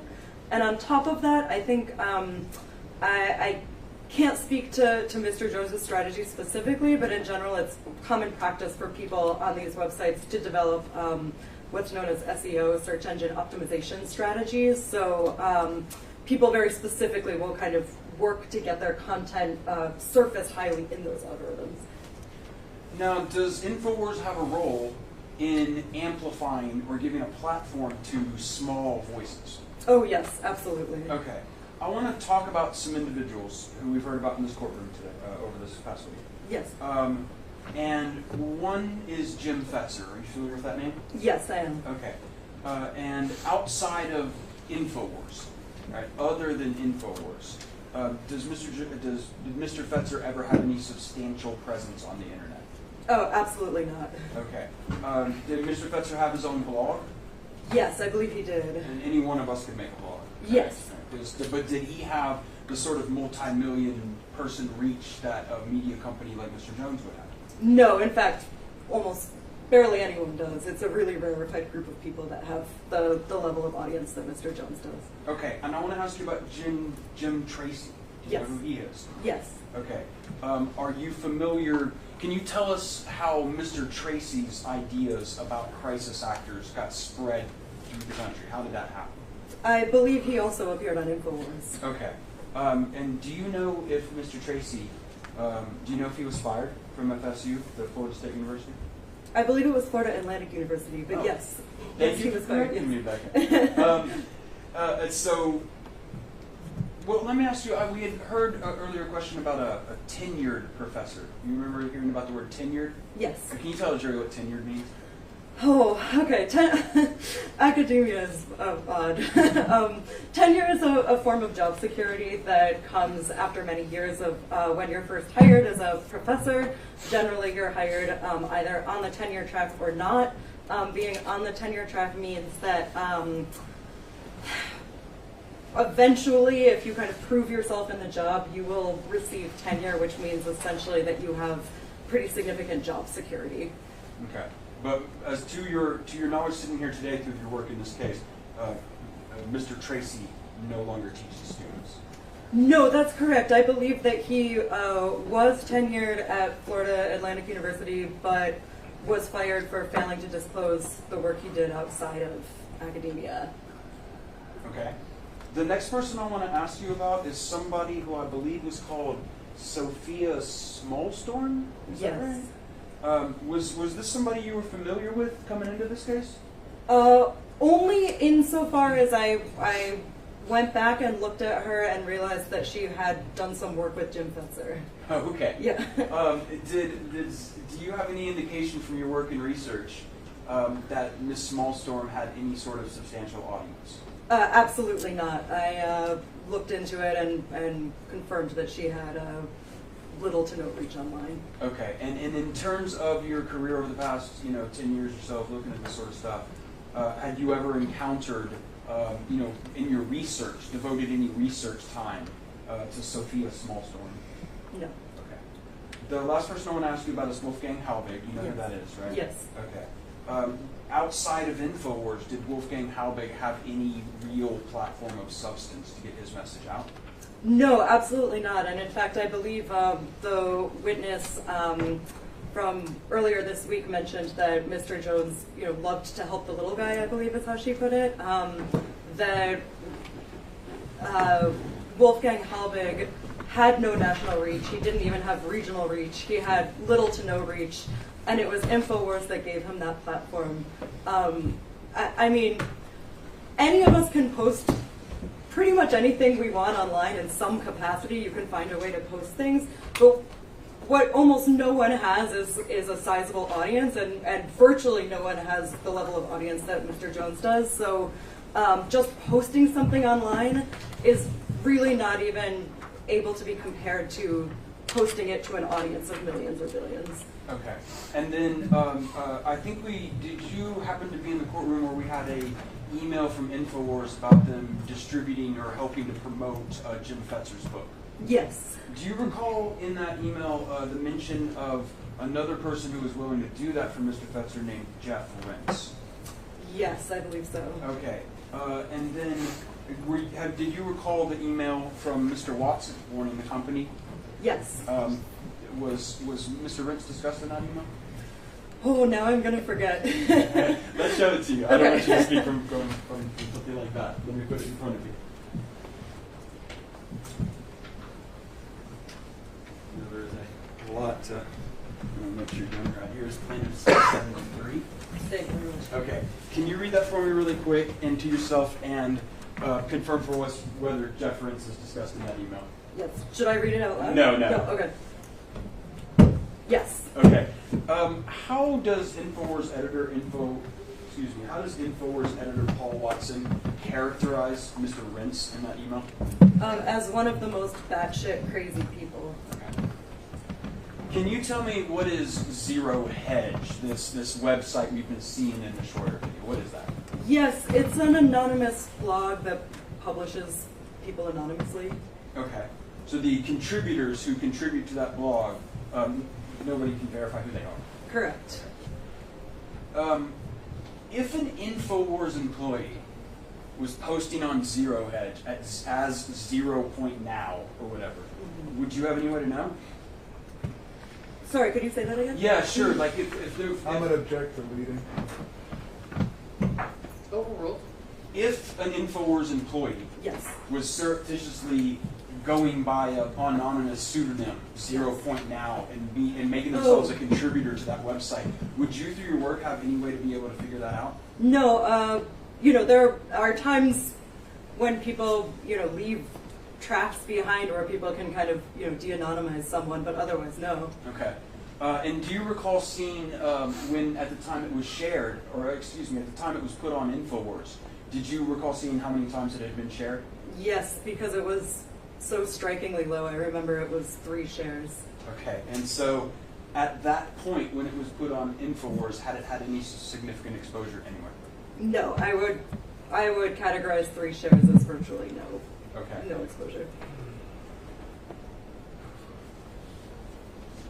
Am I sure 16?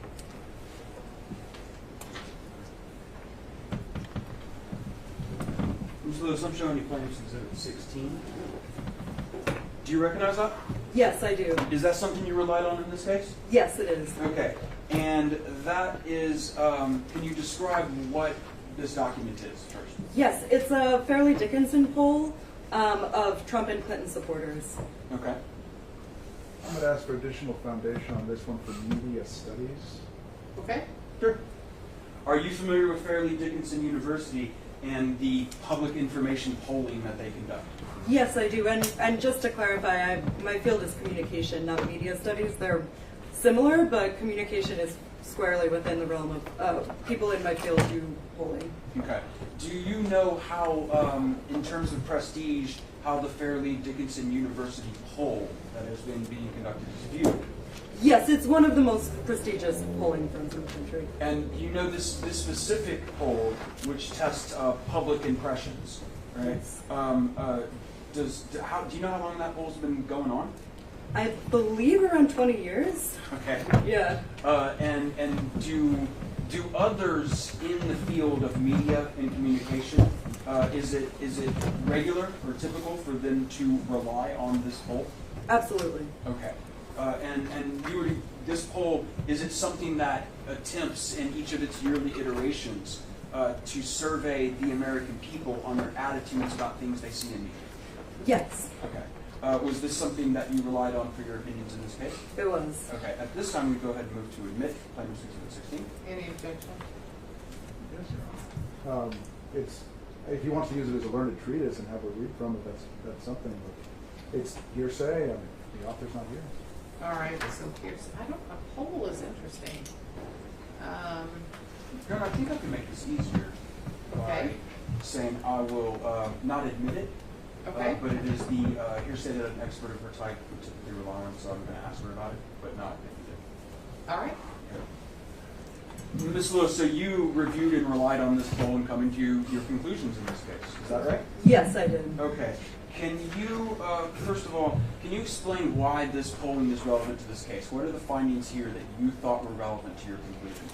Yes, the poll found that 24% of Americans believed that Sandy Hook had been at least partially or fully staged. Okay. And so some of these people in this 24%, you would agree with me, believe that Sandy Hook was absolutely, definitely staged. Yes. And some of these people, would you agree with me, believe that it was possible? Objection to the leading, Your Honor. Okay, I'm going to allow the question so you don't have to redo it, but do try not to lead. I understand, Your Honor. Yes, so people felt it was either possibly staged or definitely staged. Okay. Can you give this jury a conclusion to a reasonable degree of academic certainty regarding Alex Jones' role in spreading those false facts about the Sandy Hook Elementary School shooting? Yes, absolutely. And I just want to clarify that academics are very, very hesitant to make definitive statements.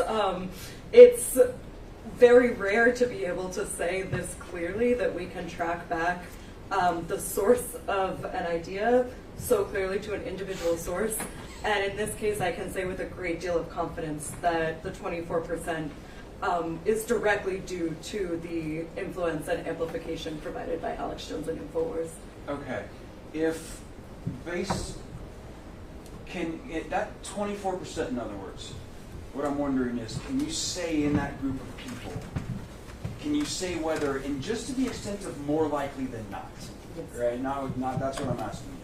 Is more likely than not of any given person among that 24% were exposed to those false claims either directly or indirectly because of InfoWars? Yes, and I recognize that the standard here is more likely than not, but I actually believe it's quite a bit greater than that. Yes. Ms. Lewis, thank you so much for your time today. I don't have any more questions now, but I'll pass the witness. All right, Mr. Reno. How much are you being paid to testify, Ms. Lewis? I was paid a retainer when I was first hired that was, I believe, $3,000 for about 20 hours of work. I have gone well beyond the 20 hours, but this is these issues are really important to me, so I guess that's not what it's about, I guess. Fair enough. These issues are really important to you, right? Yes. And that's because you've made your career studying people you hate, right? Not always, no. Well, you hate Alex Jones, don't you? I would say that personally I have come to be really disturbed by what I have watched. I started out my research not knowing anything about Alex Jones, and so when I go into research I don't go in with any preconceived notions, but through the course of watching, I would say, hundreds of hours of his content. Objection, non-responsive. I can get to the point. Well, let me just. So the question was just, you hate Alex Jones, don't you? Yeah, I guess it's a little more complicated. I would say that I've come to think that he's really harmful. And he's not the only person that you think is really harmful in the media sphere, is he? Correct. And you have a Twitter handle @BeccaLou. Yes. And you speak about things that you're passionate about, right? I do. And one of the things that you've said is that you believe that the entire Republican Party is a white supremacist organization, right? You would have to show me that tweet. I tweet a lot. Do you not recall tweeting that? No. But I do tweet a lot. I'm not saying I didn't tweet it. I just... Well, let me refresh your recollection.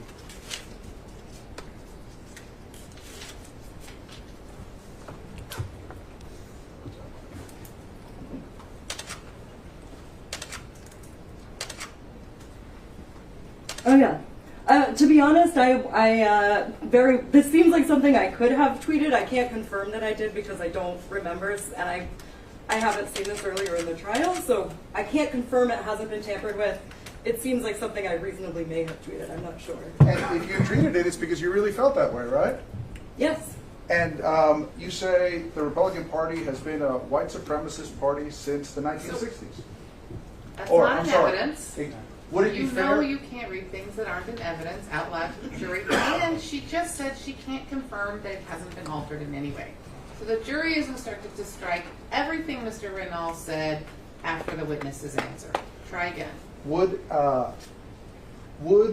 something like the Republican Party has been a white supremacist organization since the 1960s be the kind of thing you would say? Yes. And so I take it you believe that Eisenhower was a white supremacist? Not necessarily. However, it was in the 1950s that... Objection, non-response. Overruled. It's not non-responsive. I take it you believe he was a white supremacist is a yes or no question. Well, can I clarify my answer earlier? Mr. Bankston will have a chance to ask you questions after I'm done. You can clarify with him. Okay. Gerald Ford, white supremacist. Your Honor, I'm just going to object to relevance at this point. Why are we talking about this? Goes to bias, Your Honor. Against the Republican former presidents of the 70s, I don't see the relevance at all. You're going to have to ask some other questions to bring this into what we're doing here today. So sustain. Have you heard of the term confirmation bias? Yes, I have. And confirmation bias is that when you have a particular idea about how, as a researcher, how something is going to turn out before you begin doing your research, you end up simply confirming what you already believed, right? Yes, absolutely. It's something I take very seriously. And in this case, you already believed in your heart of hearts that Alex Jones was a bad guy who had to be taken off the internet before you were ever retained by Mr. Bankston to testify. Actually, it was precisely the opposite, that when I started out researching Alex Jones, as I mentioned earlier, I didn't know who he was. And so my ideas actually have emerged out of my research because what we do is start with empirical data, which means that you go in without that confirmation bias, or at least you do your best to remove all of it.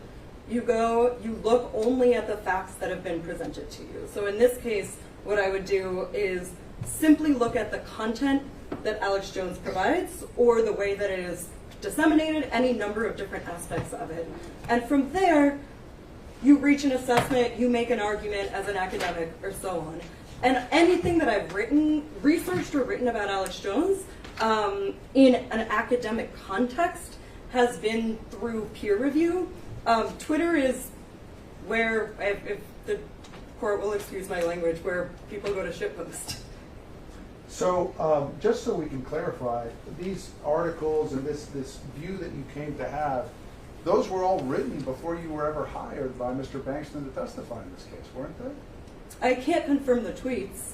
I'm not talking about the tweets. I'm talking about when you were testifying earlier, you said that before Mr. Bankston ever hired you, you'd already watched tons of Alex Jones content. Sorry for interrupting. Yes. So in terms of testifying here today, you had already developed an opinion as to Alex Jones before you were ever hired by Mr. Bankston. Yeah, that's correct. It was based on hundreds of hours of research. And in fact, Mr. Bankston came to you because he knew you were going to say what you've said here today, that Mr. Jones is a dangerous guy. Yes, because it's based in my research. Well, it's because that's what you thought before and that's what you think now. It's not because of the work you did in this case, is it? Oh, I see what you're saying. Yes, I had already done previous hours upon hours of research on Alex Jones, so I assume, I can't speak to exactly what Mr. Bankston was thinking, but I assume he thought I was already a knowledgeable party and that my opinions were informed by the research I'd done. Did I hear you correctly when earlier you said that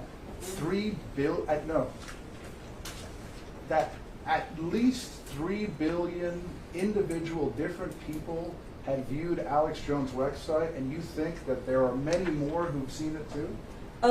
quick correction, not unique. I believe that was total. I believe the unique one was something closer to 2.5 billion. Okay, so in your opinion, here as a professional, you're telling this jury that a third of the world's population is watching Alex Jones? Not necessarily. It's tough to know how many of these are unique individuals versus how many came back to watch content multiple times. I assume that many of these clicks are people that came back to watch multiple times. However, as I mentioned, first of all, it's I'm going to object on response.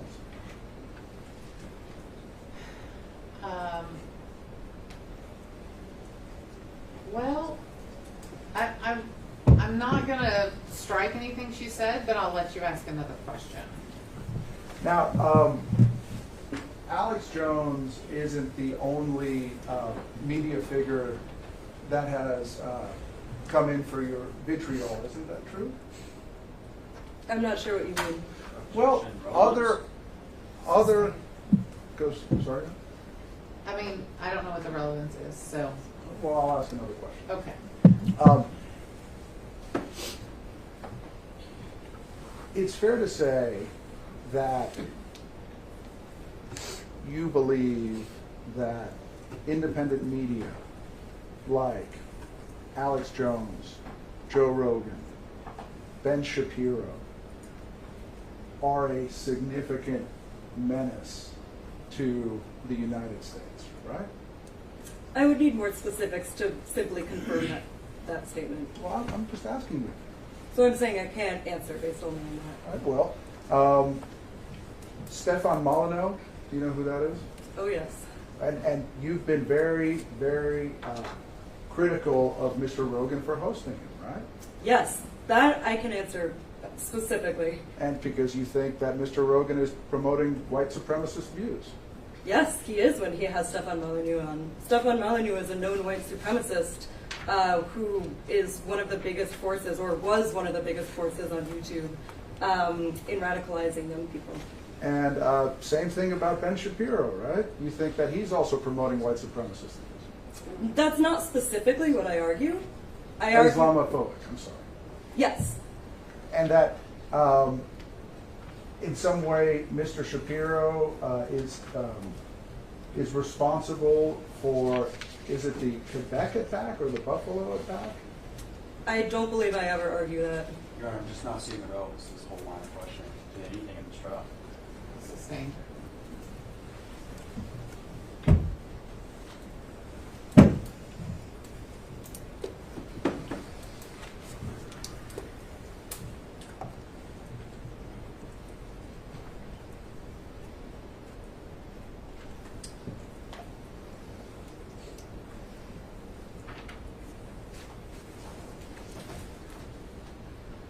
Let me ask you about deplatforming. You testified about that? Yes, I'm happy to, yes. Mr. Jones was deplatformed, yes? You'll have to be more specific. That word means lots of different things to different people. Okay. So let's put it this way. Mr. Jones and his employees, if identified, cannot post on YouTube, true? They cannot post from the account that they held. They can still appear in other people's content on YouTube. And they cannot have an account or post on Facebook, right? Correct, same answer, that their content can still be posted by other people. They cannot have their accounts there. And same thing with Twitter, right? No Correct. accounts at Twitter. And actually, I mean, they can't even have an Uber account, can they? I can't confirm that. They can't even have an Airbnb account, can they? It's not, I can't confirm that, and it's not clear to me how that's relevant either. The judge will decide what's relevant, as will the jury. I'm saying to my line of research. The poll we were looking at earlier, Exhibit 16, what was the sample size of the poll? I don't remember offhand. I would have to go and read it. You think that's important? Yes. Wasn't that something you should have looked at before you came up here to testify? I did look at it. I also am not going to remember offhand every single piece of methodology of every single one of the 1,500 pages I read. Well, we just talked about it. Would it be fair to say, if you remember, that it was less than 1,000 people? That may be fair. I can take a look if you would like me to.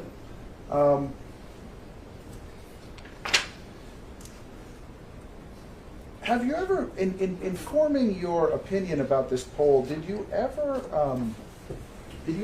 Google it to see what other academics say about this poll that says fully 1/4 of Americans think Sandy Hook possibly never happened?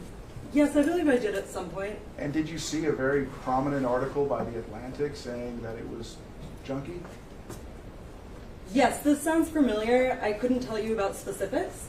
Have you ever heard the term clickbait? Yes. For example, 5 foods that are sure to shred body fat? Yes. And another form of clickbait is 24% of Americans believe Sandy Hook never happened, right? Well, that depends. Well, it's the kind of catchy title that people like putting on their polls so that lots of people are going to click on them and read articles about them, aren't they? The way I understand clickbait is that it's misleading. And in this case, that would be an accurate representation of what was measured in this poll. With a sample size of less than 1,000 people. Sample size is not always the most important factor. You need to make sure it's statistically significant. So this is, I don't want to get too into the weeds of statistics, but just by saying that it's less than 1,000, that's not really saying anything about the accuracy, because things that are sizes of 1,000 can be statistically significant. Do you know what company was hired to actually ask the questions? No, I don't. Did you see whether those questions, there was an audio recording of how they were asked? No, I don't. You realize we're talking about $150 million that is supposedly at stake in this case? Yes. Based on that data? Yes. And you didn't think it would be important to see what company was that actually asked the questions or how the people were selected to participate in the poll? I may have seen it if it was in here. I don't remember it, but it's not standard practice for every published poll or academic journal article that you read to go and check out the sources directly. You understand the methodology, you read through the methodology and see if it makes sense. If this is, yeah, I'll leave it at that. Okay, so it's fair to say you just didn't check your sources on this poll. Sure. Pass the witness. All right, Mr. Bankston. Becca, can you check that poll? Can you open it to page 3? Yes.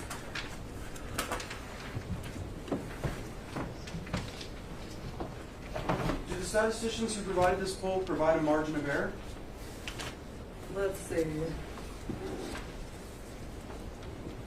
Yes. Okay. And I'd like you also to take a second, and you can take your time, because like I said, I know not all this information is in your head at one time. Yes. Can you look and see what the sample size on that poll is? Well, let me ask you this way. Is the sample size of this poll under 1,000 people? No, it's not. Have you ever heard the phrase, lawyers who lie should lose? Yes. I hadn't heard it, but I guess you heard it with me, right? Yes. Okay. Think Mr. Reynolds should have checked that before trying to call you out in front of this jury? Yes. A sample size of over 1,000 people, when it's run by qualified statisticians, can produce a result. Can it produce a result that's within acceptable margins of reliability? Yes. Do you consider a plus or minus margin of error 3% to be a fairly reliable for your use in this case? Yes. Okay. Oh, yeah. The margin of error inside the poll is it below 4%? Yes. Okay. And is it listed right there in the exact number? It is. And what can you tell the jury what that number is? It's plus or minus 3.1%. Okay. What does that mean? Can you tell the jury what a plus or minus 3% margin of error in a statistical analysis means? Yes, okay, now I have to get back into my statistical mindset. It means that The results that they come back with, there's a possibility that it may be anywhere between actually 3.1% lower than what they said or 3.1% higher than what they said. And so what you're saying, what we're saying here is that potentially it could have been, you know, closer to 21% than 24% of people at lowest. Sure.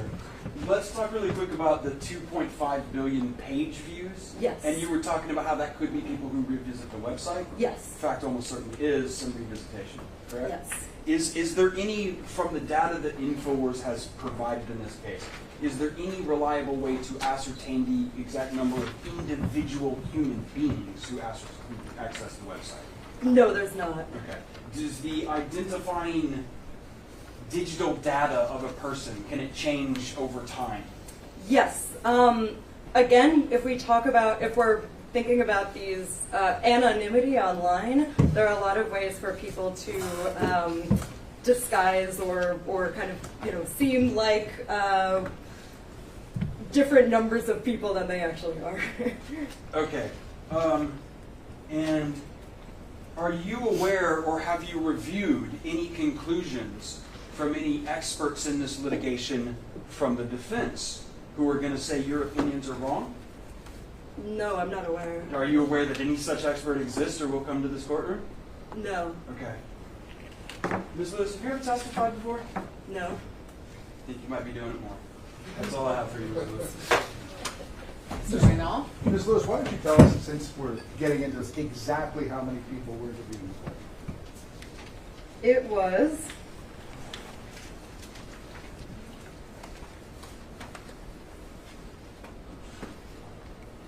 well, on page 3, they talk about 310 and then another 709. So it was over 1,000. And 310 and 709, those are, I think that's 1,019. 310 were interviewed in person, right? No. They were conducted on landlines. Oh, sorry. And the others were by cellular phone? Yes. So none of these interviews were even conducted in person, right? That's not considered relevant in polls like this. And there's also in this same poll, and this is, you know, what they're saying, we were talking about margin of error. Yes. Does it say right there on page 3, it says, survey results are also subject to non-sampling error? This kind of error, which cannot be measured, arises from a number of factors. Mr. Reynal, what are you doing? You're reading again from an exhibit you kept out of evidence. She's testified already that this is part of her learned treatise. She can read to the jury. She can read to the jury. Ms. Lewis, would you read the section beginning survey results? Yes. In the sort of middle of that page? Survey results are also subject to non-sampling error.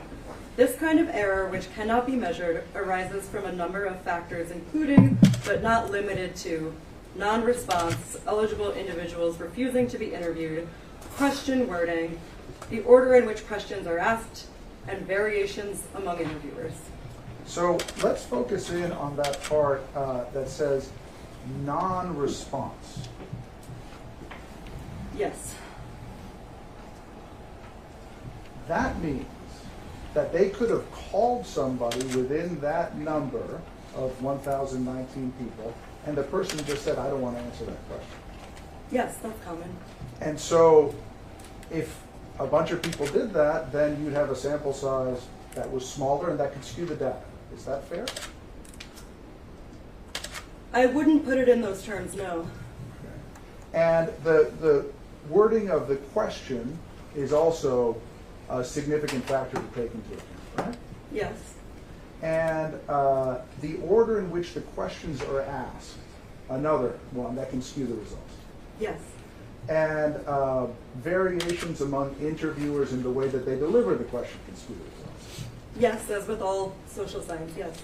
And those were just some of the reasons that the people at The Atlantic thought that the study wasn't trustworthy, right? I can't speak to that article because I don't remember it specifically.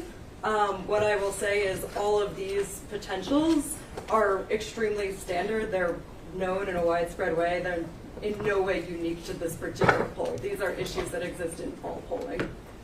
No further questions. All right, it's 4:53. I would like to go ahead and finish our process. If that is impossible for somebody on the jury, let Ms. Matashek still know as you walk by, and then I'll let everyone else know out here. Otherwise, remember all of my instructions about any questions you may have for this witness, and you can head on back. All rise.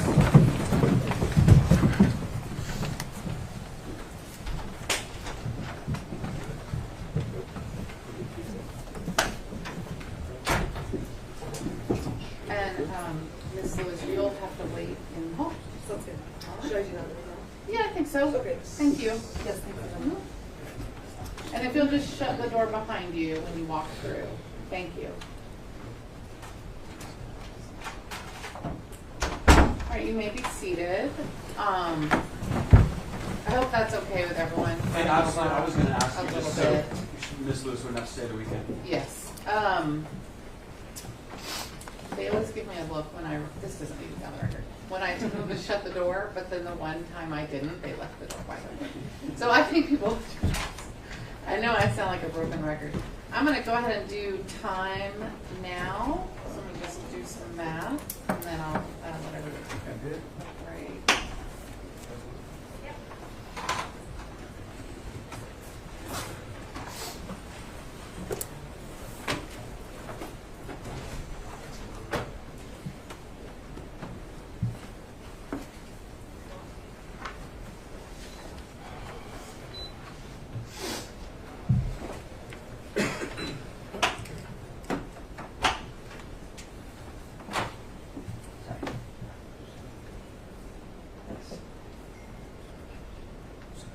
Right. So Mr. Bankston, your side's used 12 hours and 9 minutes, and Mr. Raynal, you've used 6 hours and 51 minutes.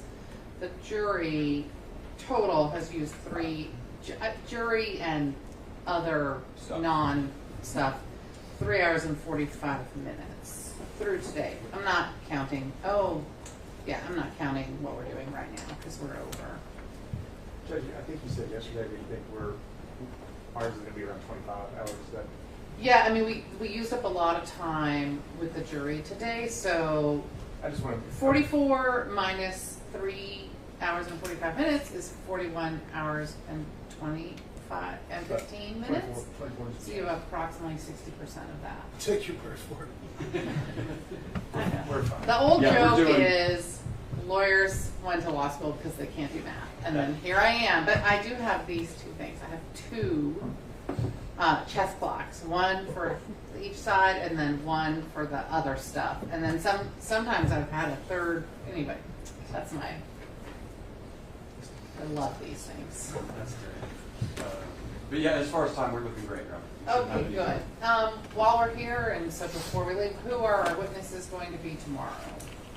We're going to wait till Monday. So there's a joke back here that I'm always trying to make us work on holidays. I mean, more than once. I've been like, okay, well, I'm scheduling it on this date, and some poor lawyer will be like, I never want to disagree, but isn't that a county holiday? Or I'm like, oh, I did not know that. So anyway, yes, Monday. Who will your witnesses be on Monday? Well, depending on how fast they go, it could be everybody. Okay. And We'll just give you the whole list. yeah, we'll just give you the remainder of the list at this point, which is Dr. Michael Crouch, Dr. Roy Lubit, J.T. Lewis, Scarlett Lewis, Ian Huston. 2 depositions. Oh yeah, and we have 2 depositions that are very short. Crouch, Lubit, I'm sorry, J.T. Lewis. So every witness who's left on the list is the family and the doctors. What about the internet debunker guy? No, in fact, he isn't.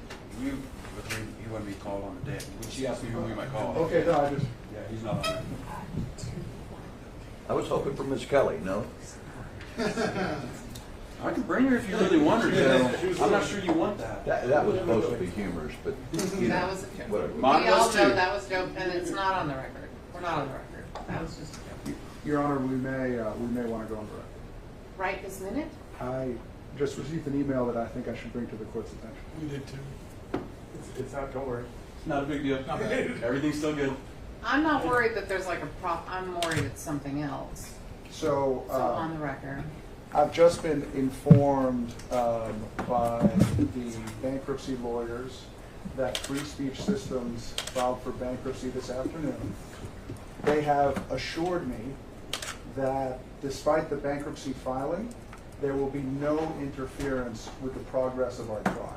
Okay, They good. have an emergency motion to lift stay that will be heard by Judge Lopez, I think at 8:30 on Monday morning. So I'm happy to report that we can move forward.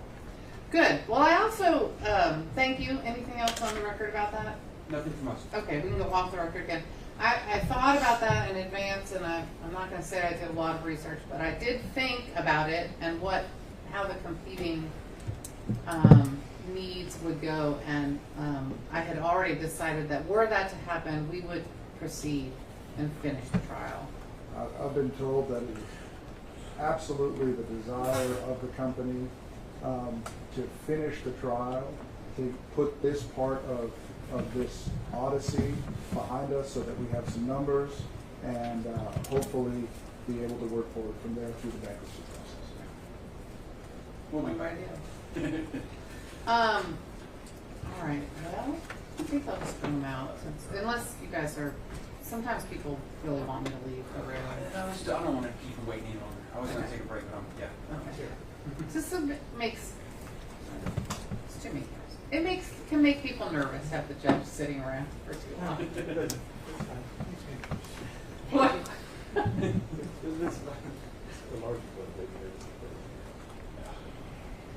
When you say you receive an email and it's urgent and I have to hear about it, I just want you to know my first thought is that it involves me, and it's very stressful. I'm sorry. Because I've asked to not be told about anything unless I need to know. No, So totally. that's why I freaked out a little bit there.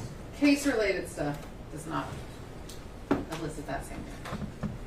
Well, I wanted to make sure that everything continues. I appreciate it. Thank you. I do appreciate that.